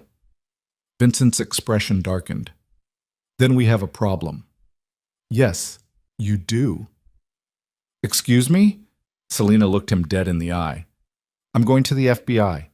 I'm going to tell them everything about Isabella killing my mother, about the money laundering, about every illegal thing this family has done for the last 20 years, and I'm going to make sure all of you spend the rest of your lives in prison. Vincent laughed. You're bluffing. Try me. His smile faded. You realize that means you'll go down too. You're married to Damien. You're part of this family now. The FBI will investigate you just as thoroughly. I don't care. Your brother will lose everything. Your father will be arrested. Your entire family will be destroyed. Then that's the price. Vincent stepped closer. His voice dropped to something dangerous. I will kill you right here, right now. Then do it, because the files are already uploaded to a cloud server with instructions to send them to every major news organization if I don't check in every 12 hours. Kill me, and you speed up your own destruction. It was a bluff, a complete and total bluff.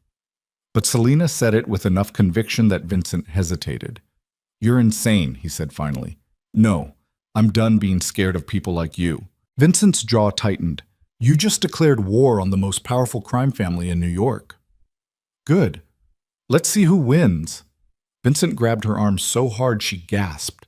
You're going to regret this. I already regret marrying into this nightmare. Everything else is just details. He shoved her toward the guards. Lock her back in her room and get Isabella. We need to handle this before it explodes. They dragged Selena back upstairs. But this time she wasn't helpless. This time she had a plan. It was reckless, dangerous, probably suicidal, but it was hers. And for the first time since this disaster began, Selena felt like she was the one in control. Back in her room, Selena waited until the guards left. Then she pulled out her phone. It had been hidden in her clothes. They'd searched her when they first locked her up, but Maria must have smuggled it back somehow. Selena's hands shook as she opened her contacts. She found the number she needed. A journalist. Someone who'd been trying to interview her for weeks after the wedding went public. She typed out a message. I have proof that the Luciano family murdered my mother. Meet me tomorrow at noon. Central Park. Come alone, or I disappear forever. She hit send before she could second-guess herself. Then she deleted the message and powered off the phone. If Vincent's people were monitoring her communications, she'd just given them everything they needed to kill her. But if they weren't monitoring her closely enough, she'd just created her escape route. Either way, tomorrow would be the end of this, one way or another. Selena lay down on the bed and stared at the ceiling. She thought about her mother, about the photograph, about that last moment before the car accident when Elena Vale realized she was going to die. She thought about Damien locked in the vault with bruises on his face and blood on his lip. She thought about Noah finishing medical school with no idea his sister was about to destroy their entire family to take down a crime syndicate. And she thought about the fact that she'd just told Damien she loved him. It was the truth. She didn't know when it had happened, didn't know how someone could fall in love with a monster who investigated her mother's death and married her for strategy. But somewhere between the wedding and now, she'd stopped seeing him as the enemy. She'd started seeing him as the only person in this house who'd ever been honest with her, Even when that honesty was brutal, Selena closed her eyes and tried to sleep. Tomorrow, she was going to war, and she had no idea if she'd survive it. But she knew one thing for certain. She wasn't the backup bride anymore. She wasn't the replacement. She wasn't the girl who apologized for existing. She was Selena Luciano. And she was done playing by their rules. The wrong bride was about to become the most dangerous woman in New York. Selena didn't sleep. She lay in the dark with her phone hidden under her pillow and her mind racing through every possible outcome of what she'd just done. If the journalist showed up, she had a chance. If Vincent's people intercepted the message, she was dead. Those were the only two possibilities. At 3 in the morning, she heard footsteps in the hallway. Selena sat up slowly, heart hammering. The footsteps stopped outside her door. She held her breath. A key turned in the lock. The door opened. Maria slipped inside, carrying something wrapped in dark cloth. She closed the door quietly behind her and turned to face Selena. "We don't have much time," Maria whispered. Selena's pulse jumped. "What are you doing?" "Getting you out of here." Maria unwrapped the cloth to reveal a security guard uniform. "Put this on." "Why are you helping me?" "Because I watched them beat Mr. Damien for 3 hours yesterday, and I'm done pretending this family deserves my loyalty." Selena grabbed the uniform with shaking hands. "Where is he now?" "Still in the vault, but they're moving him tomorrow morning, taking him somewhere outside the city." Maria's voice cracked. "If you don't get out tonight and get help, he's dead by tomorrow night." Selena changed into the uniform as fast as her trembling fingers would allow. The clothes smelled like cigarettes and cheap cologne. The boots were too big, but it would work. "There's a service exit on the ground floor," Maria said. "East side of the mansion. It's only guarded between midnight and 2 a.m. After that, the guards rotate to the front gates." "What about cameras?" "I shut down the East Wing surveillance for maintenance. You have a 15-minute window starting now." Selena grabbed Maria's shoulders. "Why are you doing this? If they find out, they'll kill me. I know." Maria's eyes were wet, but her voice was steady. "But your mother used to tip me extra every time she visited. She was kind, and kindness is rare in this house." Selena's throat tightened. "My mother visited more than once?" "3 times. She was trying to negotiate your father's release from his contract with the family. Isabella refused every time." Maria pulled an envelope from her pocket. "She left this for you. I was supposed to destroy it, but I couldn't." Selena took the envelope with shaking hands, her mother's handwriting on the front. "For Selena, when she's ready to know the truth." "I can't read this now." "Then take it with you." Maria pushed her toward the door. "Go, before the guards come back." Selena hugged her quickly. "Thank you." "Don't thank me. Just survive." Maria opened the door and checked the hallway. Empty. She gestured for Selena to follow. They moved through the mansion like ghosts. Every shadow felt like a threat. Every creak of the floorboards sounded like gunfire in the silence. They reached the service stairwell. Maria stopped at the top. "Down 3 flights, turn left. The exit is at the end of the corridor. The door code is 7283. "What about you?" "I'm going back to my quarters. If anyone asks, I was asleep all night." Selena squeezed her hand once. "If I make it out of this alive, I'm getting you out too. If you make it out alive, don't come back." Maria disappeared back up the stairs. Selena descended into the basement alone. The service corridors were narrow and cold. Concrete floors. Exposed pipes. The smell of mildew and industrial cleaner. She moved as quickly as she dared. The envelope in her pocket felt like it weighed 1,000 pounds. She reached the exit door and punched in the code Maria had given her. 7283. The lock clicked. Selena pushed the door open and stepped out into the night air. Freedom hit her like a physical force. She was outside, away from the guards, away from Vincent and Isabella and Marco. But Damien was still trapped in that vault, and she had less than 12 hours to save him. Selena ran. She made it to the main road and flagged down a taxi just as dawn started bleeding across the horizon. "Where to?" the driver asked. Selena gave him an address in Lower Manhattan, a coffee shop she'd seen on the news once. Busy, public, safe. She sat in the back seat with her heart still racing and her hands still shaking. The envelope burned in her pocket. Finally, she couldn't stand it anymore. Selena tore open the envelope and pulled out a letter written in her mother's careful script. My darling Selena, if you're reading this, it means I'm gone. And it means the Luciano family probably had something to do with it. I'm so sorry to leave you like this, sorry to burden you with the truth, but you deserve to know why this happened. Your father made terrible choices. He stole money from the Lucianos to cover gambling debts. When I found out, I tried to fix it. I went to their estate 3 times to negotiate his release from their contracts. Isabella Luciano refused every time. She said your father's debt would be paid one way or another, either with money or with service. I threatened to go to the authorities, threatened to expose their entire operation. That was my mistake. 2 days later, I started receiving threats, anonymous calls, photos of you and Noah taken from outside your school, messages telling me to stay quiet or watch my children suffer. I was terrified, so I went to Damian Luciano's father and begged him to protect you, to leave you out of whatever happened next. He agreed, but only if I disappeared quietly. That's when I realized they were going to kill me. I tried to run, tried to take you and Noah and disappear, but your father wouldn't leave. He said running would make it worse. So I made a different choice. I documented everything, every meeting with Isabella, every threat, every transaction, and I hid that evidence where only you would think to look. In my violin case, the one I kept in storage. The combination to the storage unit is your birthday. The evidence is in the hidden compartment beneath the velvet lining. If you're reading this, it means you've married into the Luciano family somehow. It means you're in danger. Take that evidence to the FBI.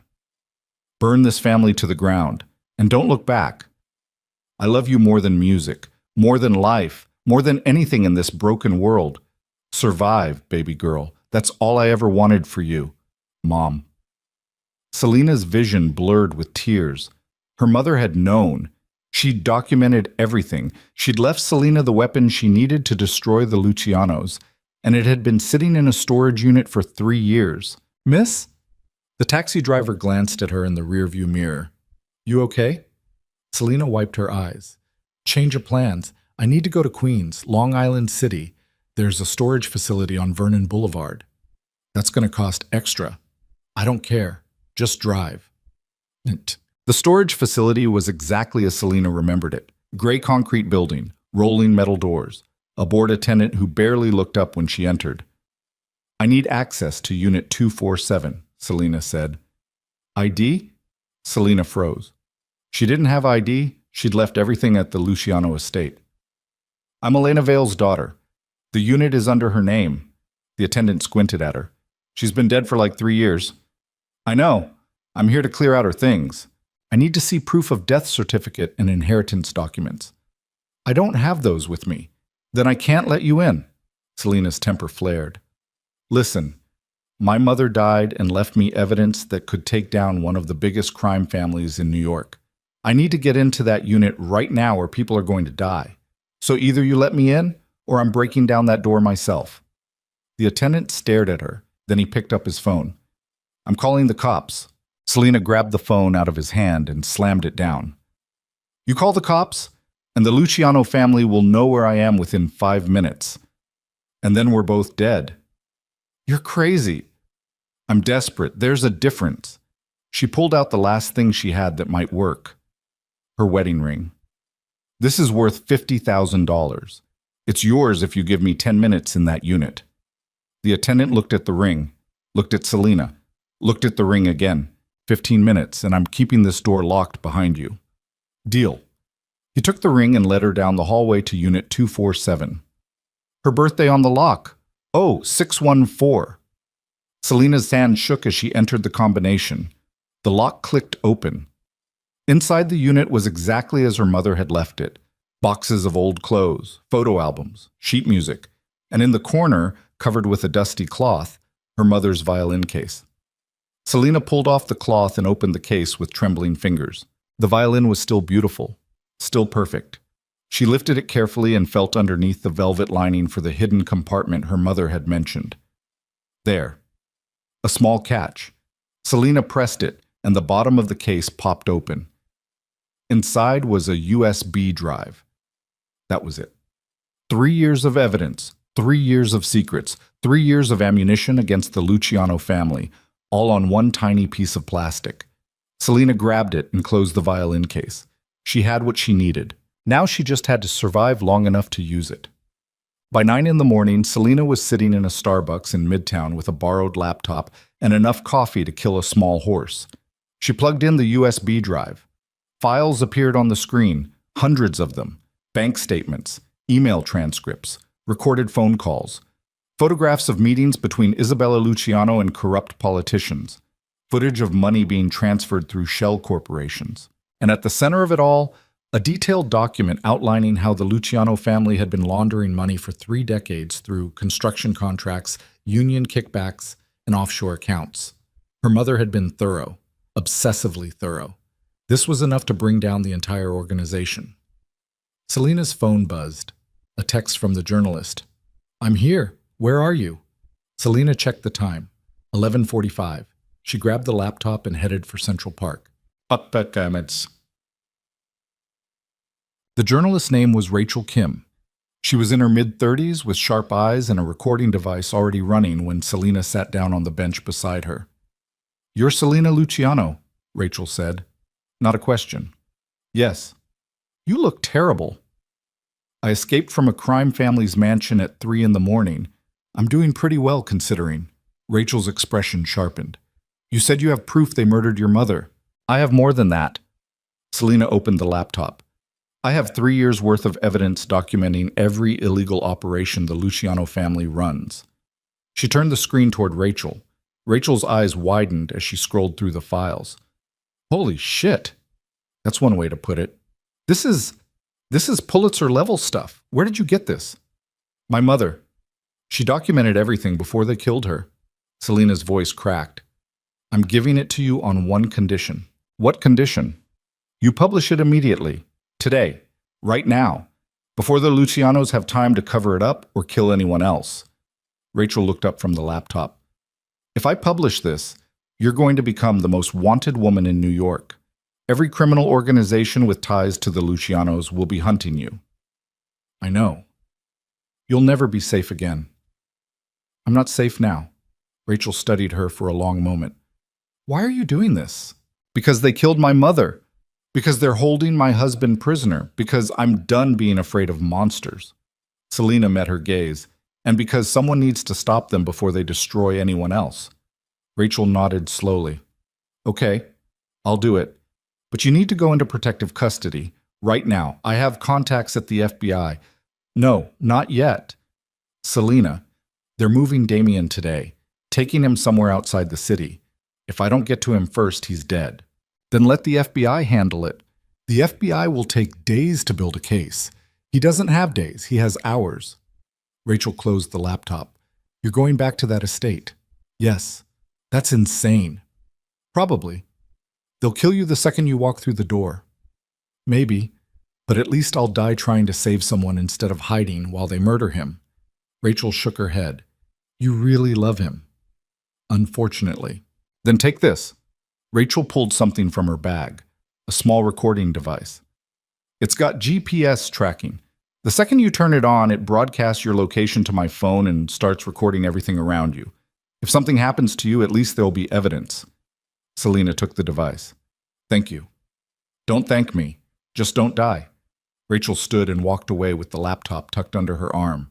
Selena sat alone on the bench with the recording device in her hand and her heart pounding like a war drum. She was going back to the Luciano estate, back to the place that had held her prisoner, back to the people who'd killed her mother, back to save the man she'd somehow fallen in love with despite every logical reason not to.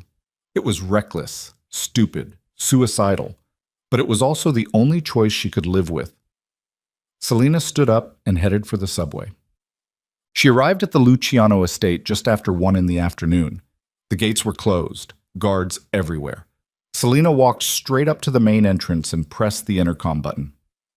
"Can I help you?" A bored voice. "Tell Vincent that Selena Luciano is here, and I want to make a deal." 5 seconds of silence. Then the voice came back. "Stay where you are." 2 minutes later, the gates opened. 6 armed guards surrounded her immediately. They searched her roughly, confiscated her phone, and found the recording device Rachel had given her. One of the guards held it up. "What's this?" "Insurance," Selena said. They dragged her inside. The mansion looked different in daylight, less intimidating, more like a museum than a fortress. But the guns were real enough. They took her to the main office where Vincent sat behind Damien's desk like he'd already won. Isabella stood by the window wearing black. Marco leaned against the wall with his arms crossed, and Evelyn sat in one of the leather chairs looking like a cat that had finally caught a mouse. "Well," Vincent said, "the prodigal wife returns. I have to admit, I'm impressed you made it out of the house without getting caught." "Where's Damien?" Selena demanded. "Safe. For now." "I want to see him. Not until we discuss your deal. You said you wanted to make one." Selena forced herself to stay calm. "I have evidence. Everything my mother collected. Bank statements, recordings, documents. Enough to bury this family." Isabella turned from the window. "If you had evidence, you would have gone to the authorities by now." "I did. It's being published as we speak." The room went very still. Vincent's smile faded. "You're lying. Check your phone. It should be going live right about now." Marco pulled out his phone and started scrolling. His face went white. "She's not lying. It's all over the news. Every major outlet.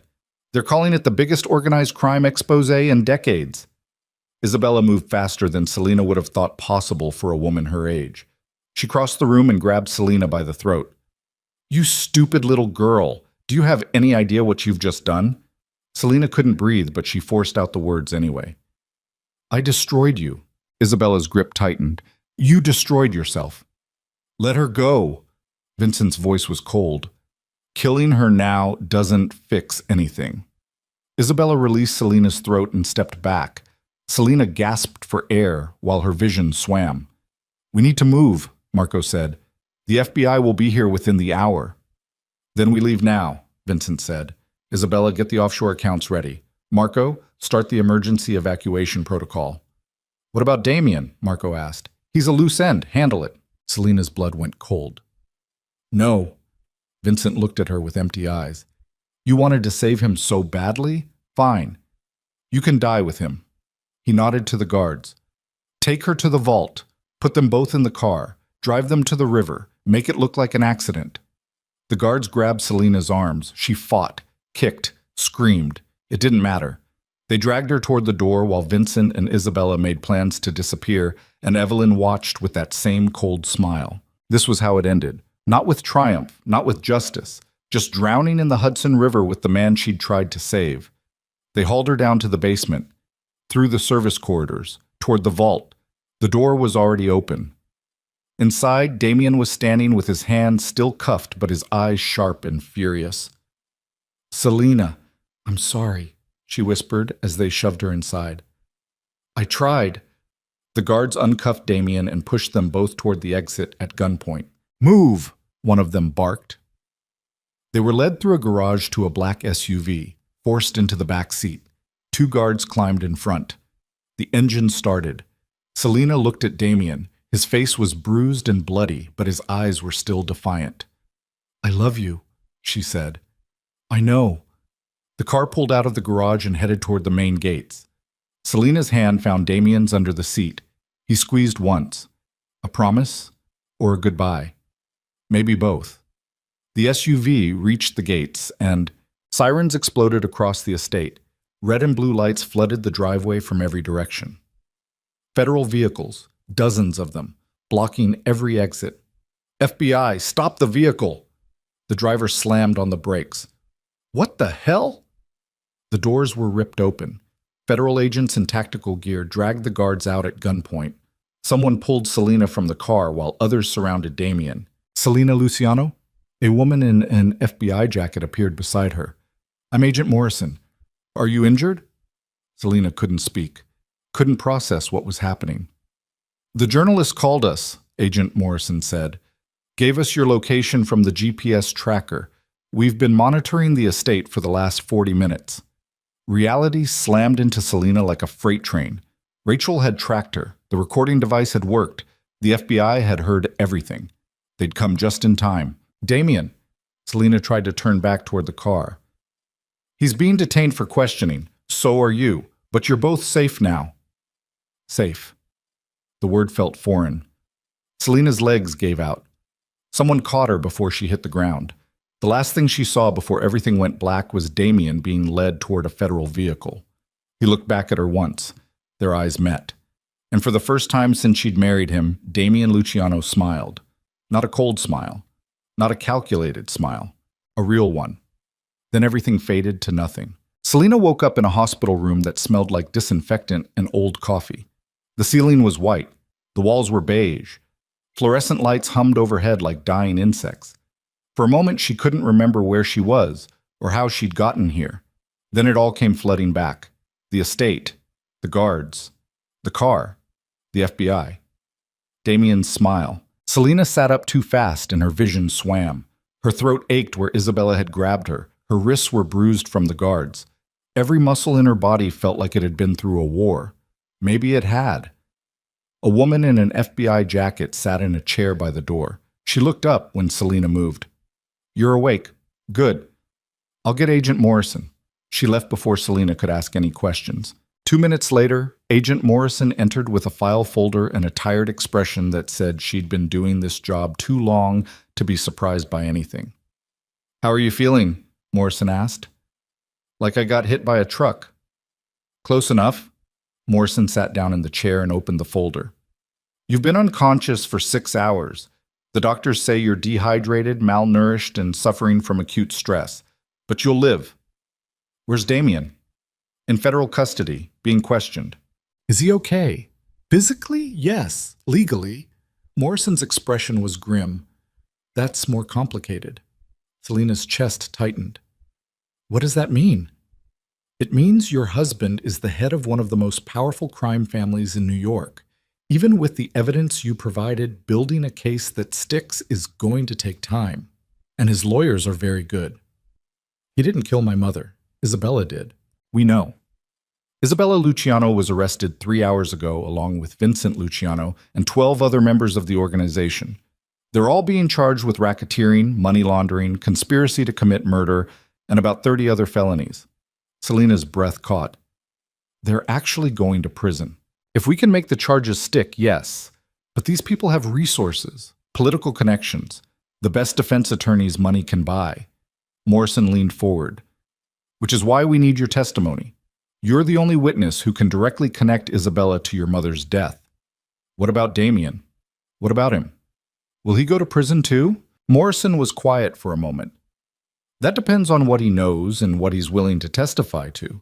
If he cooperates, we might be able to offer him a deal. If he doesn't," she shrugged. "He's looking at 20 years minimum." 20 years. The number hit Selena like a physical blow. "Can I see him?" she asked quietly. "Not yet.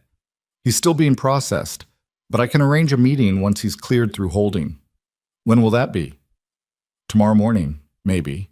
Tomorrow felt like a lifetime away. Morrison stood. "In the meantime, you need to rest. We have agents posted outside your door for protection. Vincent Luciano's lawyers are already trying to discredit you in the media, and we don't want anyone getting to you before the trial." "What are they saying about me?" "That you're a gold digger, a liar, a woman scorned trying to destroy her husband's family." Morrison's expression softened slightly. "The usual character assassination. Don't read the comments." She left. Selena lay back against the pillows and stared at the ceiling. The Lucianos were in custody. The evidence was public. The empire was collapsing. She'd won. So why did it feel like she'd lost everything? Hooked on. 24 hours later, Selena was sitting in a small gray room at the Federal Detention Center, waiting for Damien. The room had a metal table, 2 chairs, a camera in the corner recording everything. Nothing about this felt real. The door opened.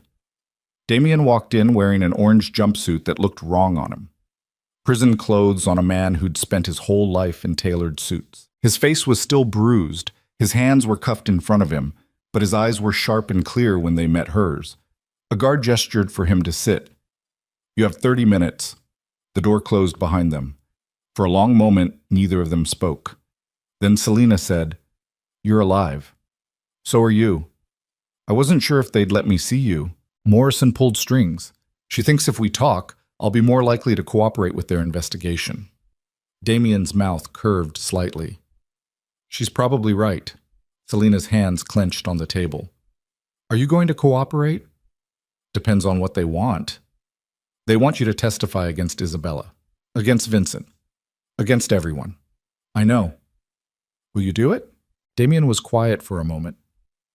If I testify, I destroy what's left of my family. My father built that empire over 40 years. I've spent the last decade protecting it, and now they're asking me to burn it all down. Your family tried to kill us.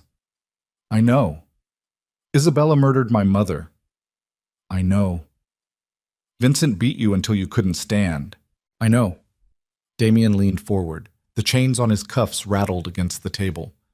But they're still my family, Selena, and in my world you don't betray family, no matter what they do, no matter how far they fall. Selena felt something crack inside her chest. So you're protecting them. I'm protecting the only thing I have left. What about me? The question hung in the air between them. Damien's expression shifted. Something vulnerable flickered across his face before he buried it again. You're free now. The evidence you gave the FBI will put Isabella and Vincent away for decades. You can go back to your life, finish school, take care of your brother. Forget any of this ever happened. I can't forget you. You should try. Selena stood up so fast the chair scraped against the floor. Don't do that. Don't push me away like I'm some stranger you can dismiss. Selena, I went back to that estate to save you. I gave the FBI everything my mother died protecting. I almost drowned in a river because I thought you were worth saving. Her voice cracked. So don't sit there and tell me to forget you. Damien stood too. The cuffs made his movements awkward, but his eyes were intense. What do you want me to say? I want you to tell me the truth. Do you love me or not? Yes. The word came out flat and certain. Then testify. Help the FBI take down Isabella and Vincent. Do the right thing for once in your goddamn life. And if I do that, I lose everything. My name, my legacy, everything my father built. You'll have me. Damien laughed. It was bitter and broken. That's not enough. The words hit Selena like a slap. She stepped back. Then I guess we're done here. Selena. No. You made your choice. You chose a legacy built on blood and lies over a future with me. So I'm done fighting for someone who won't fight for himself. She walked toward the door. I'm testifying, Damien said quietly. Selena stopped with her hand on the doorknob. What? I'm testifying against Isabella, against Vincent, against everyone. Damien's voice was rough. But I need you to understand what that means. It means I lose my family, my name, everything I've ever known, and I'm doing it for you, because you're right. You're worth more than a legacy built on murder. Selena turned slowly. Damien was still standing by the table with his hands cuffed and his eyes locked on hers. I love you, he said. I've loved you since you played violin at that dinner and made every hardened killer in the room shut up and listen. I loved you when you threatened to destroy my family. I loved you when you walked back into that estate knowing they'd probably kill you. He took a breath. And I love you now. Even though loving you is the most dangerous thing I've ever done. Tears burned in Selena's eyes. You really mean that? I don't lie about things that matter. She crossed the room and kissed him, hard and desperate and furious. The kind of kiss that tasted like blood and salt, and 3 years of grief finally released. When she pulled back, Damien's eyes were wet. If I testify, I'm going to prison anyway, he said quietly. The FBI will offer me a reduced sentence, maybe 10 years instead of 20, but I'm still going to lose you. Then we'll wait. That's a long time. I've waited my whole life to stop being afraid of monsters. I can wait 10 more years to be with one who's trying to become something better. Damien smiled. It was small and broken and absolutely genuine. You're insane.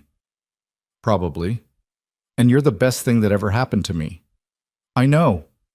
The door opened. The guard stepped in. Time's up. Damien looked at Selena one last time. Don't wait for me if you find something better. There's nothing better than you. You're lying. Maybe, but it's a good lie. They took him away.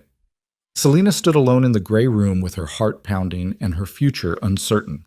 But for the first time since this nightmare began, she felt something close to hope. The trial took 4 months. Isabella Luciano's defense team tried everything: character assassination, procedural delays, witness intimidation. But the evidence Selena's mother had collected was too thorough, too damning. Bank statements that couldn't be explained, recordings that couldn't be denied, photographs that couldn't be dismissed. And when Damian Luciano took the stand and testified against his own stepmother, the case became airtight. Isabella was convicted on 17 counts, including conspiracy to commit murder, racketeering, and money laundering. Vincent was convicted on 12 counts. Marco fled to Argentina and was arrested 3 weeks later. Evelyn disappeared completely. Some people said she was in Monaco. Others said she'd changed her name and moved to Southeast Asia. Selena didn't care. Her sister had made her choices, and Selena was done carrying the weight of other people's mistakes. Damian was sentenced to 8 years in federal prison with eligibility for parole after 5. It was the best deal Morrison could negotiate. On the day of his sentencing, Selena sat in the courtroom and watched him stand before the judge in a suit his lawyers had brought him. He looked almost like himself again. Almost. "Damian Luciano," the judge said, "you've cooperated extensively with federal prosecutors. You've provided testimony that helped dismantle one of the largest organized crime operations in this state's history. But you were also complicit in that operation for over a decade. You profited from it. You enabled it, and you cannot escape accountability for that." Damian stood perfectly still. "I understand. Do you have anything to say before I impose your sentence?" Damian glanced back at Selena. Their eyes met. Then he turned back to the judge.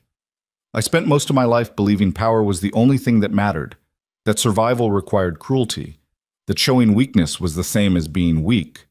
He paused. "I was wrong. The strongest person I've ever met is the woman sitting behind me, and she taught me that sometimes the hardest thing to do is the right thing." The judge nodded. "Then perhaps you'll use your time to reflect on that lesson. 8 years in federal prison, 5 years probation upon release." The gavel fell. Guards approached Damian.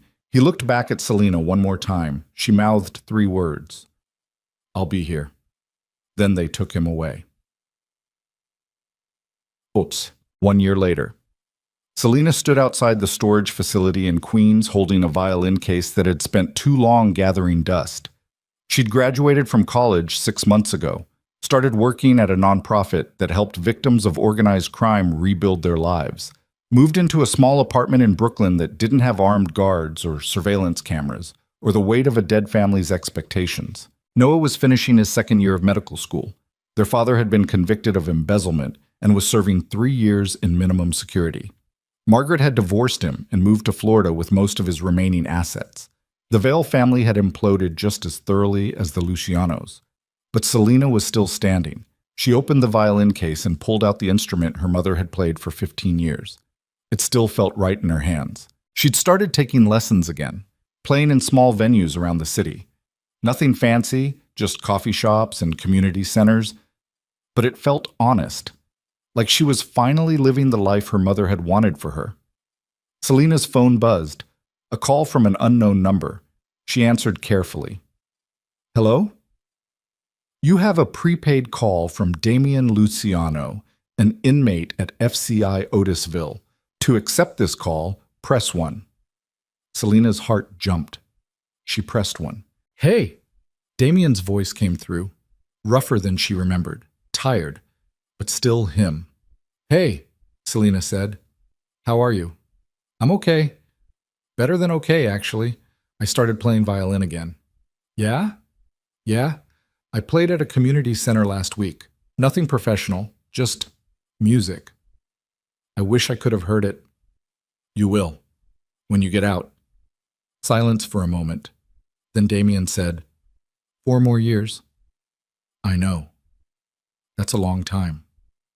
I've waited this long. I can wait longer." "You don't have to, Selena. If you meet someone..." "I'm not going to meet someone. Stop trying to give me permission to leave." "I'm trying to give you permission to live." "I am living. I'm just doing it while waiting for you." She heard him exhale. "You're still insane." "Definitely. And I still love you." I know.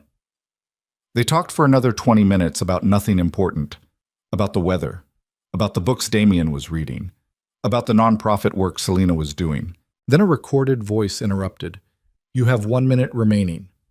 I have to go, Damien said. I know. Selena? Yeah?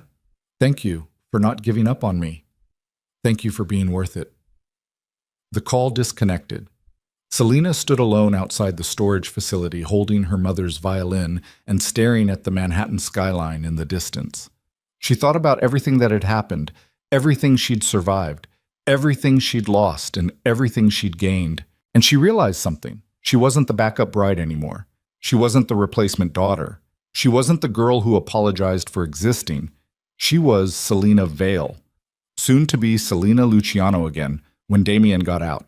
And she'd spent the last year learning that survival wasn't about being the strongest or the most ruthless or the most willing to sacrifice your humanity for power. It was about being stubborn enough to keep breathing when everything tried to suffocate you. It was about loving people even when loving them was dangerous. It was about choosing truth over comfort.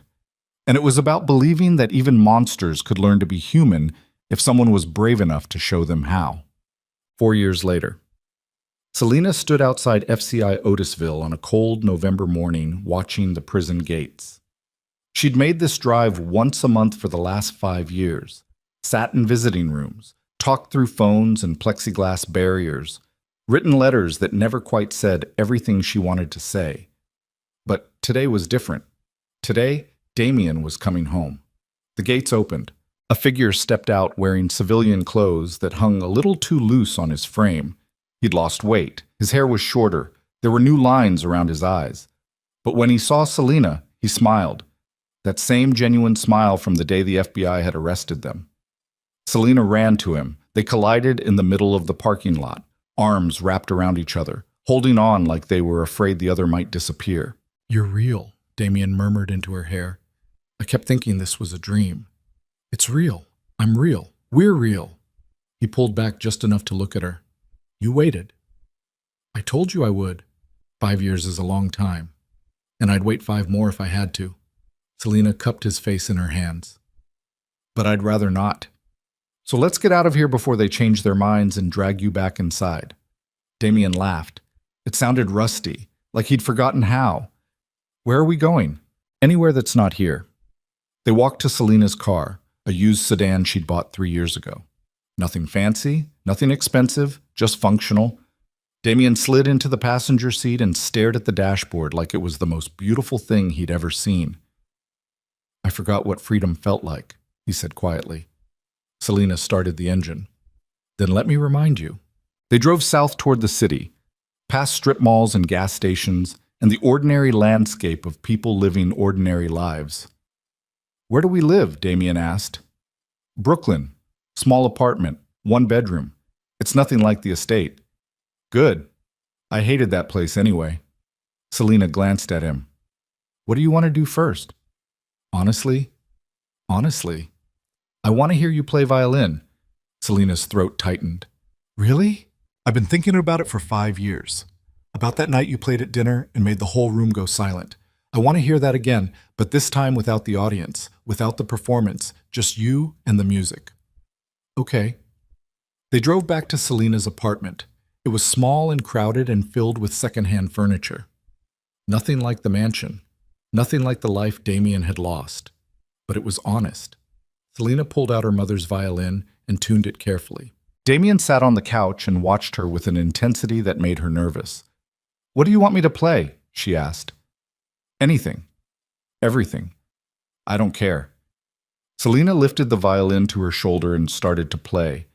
The same Russian piece her mother had taught her. The one she'd played that first night at the Luciano family dinner. But this time it felt different. Not like a weapon, not like a performance, just like music. The notes filled the small apartment and spilled out through the open window into the Brooklyn afternoon. When she finished, Damien was crying, not sobbing, just silent tears sliding down his face like he'd finally let himself feel something he'd been holding back for years. Selena set down the violin and sat beside him. I'm sorry, he said quietly. I don't know why. You don't have to explain. I spent 5 years in a cell learning how to shut off emotions, how to survive by not feeling anything. And then I hear you play, and it's like everything I buried comes flooding back. Selena took his hand. That's not a bad thing. It feels like it. Feeling things means you're still human. After everything you've been through, that's a victory. Damien looked at her, really looked at her. How did I get this lucky? You didn't. You made terrible choices and suffered the consequences.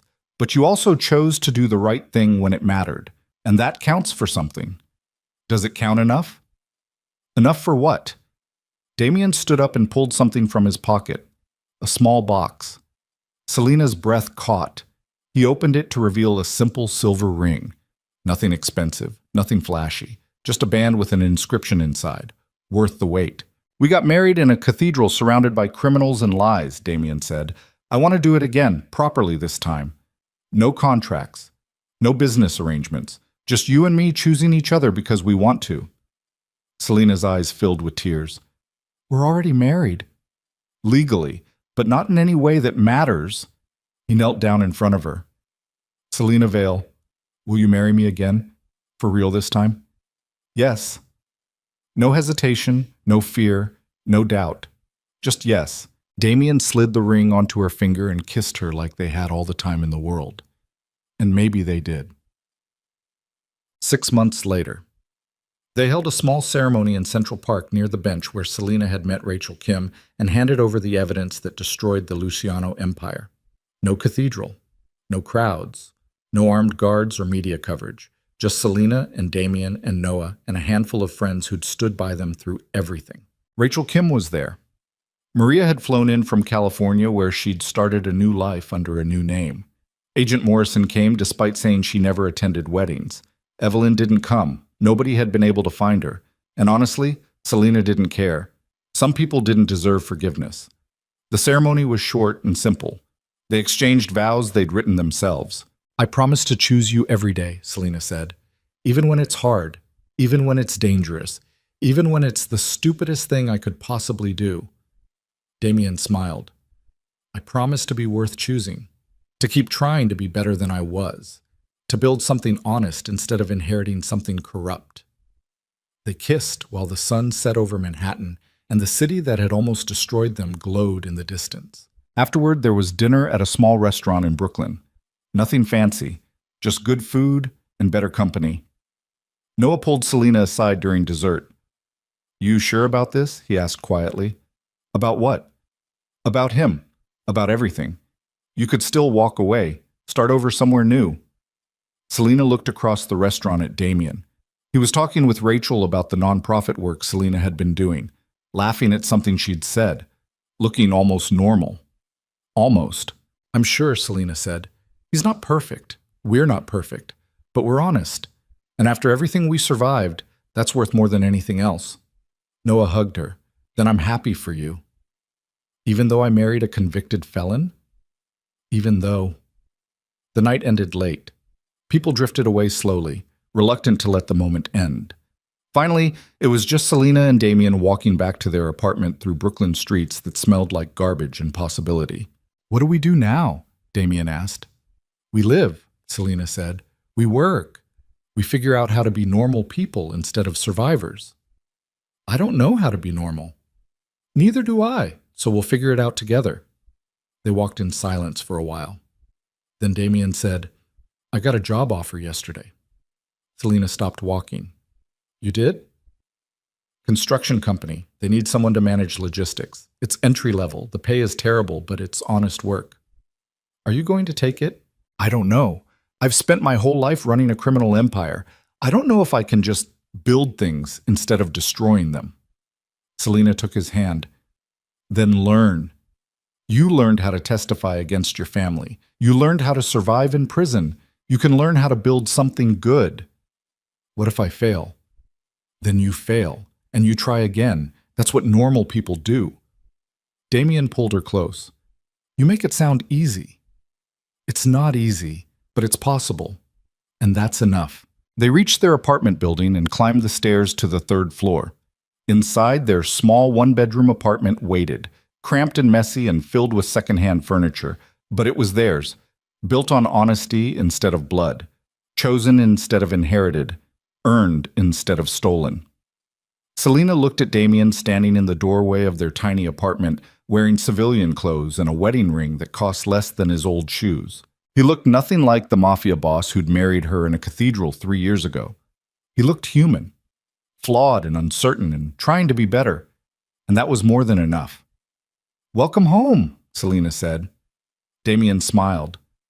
"I've been waiting my whole life to have one." They closed the door behind them, and for the first time in either of their lives, they were exactly where they were supposed to be. Not trapped, not running, not surviving. Just living. Together. The wrong bride had become the right wife. And the mafia boss had become a man learning to build instead of destroy. It wasn't a fairy tale ending, but it was honest. And after everything they'd survived, honest was the only happily ever after that mattered.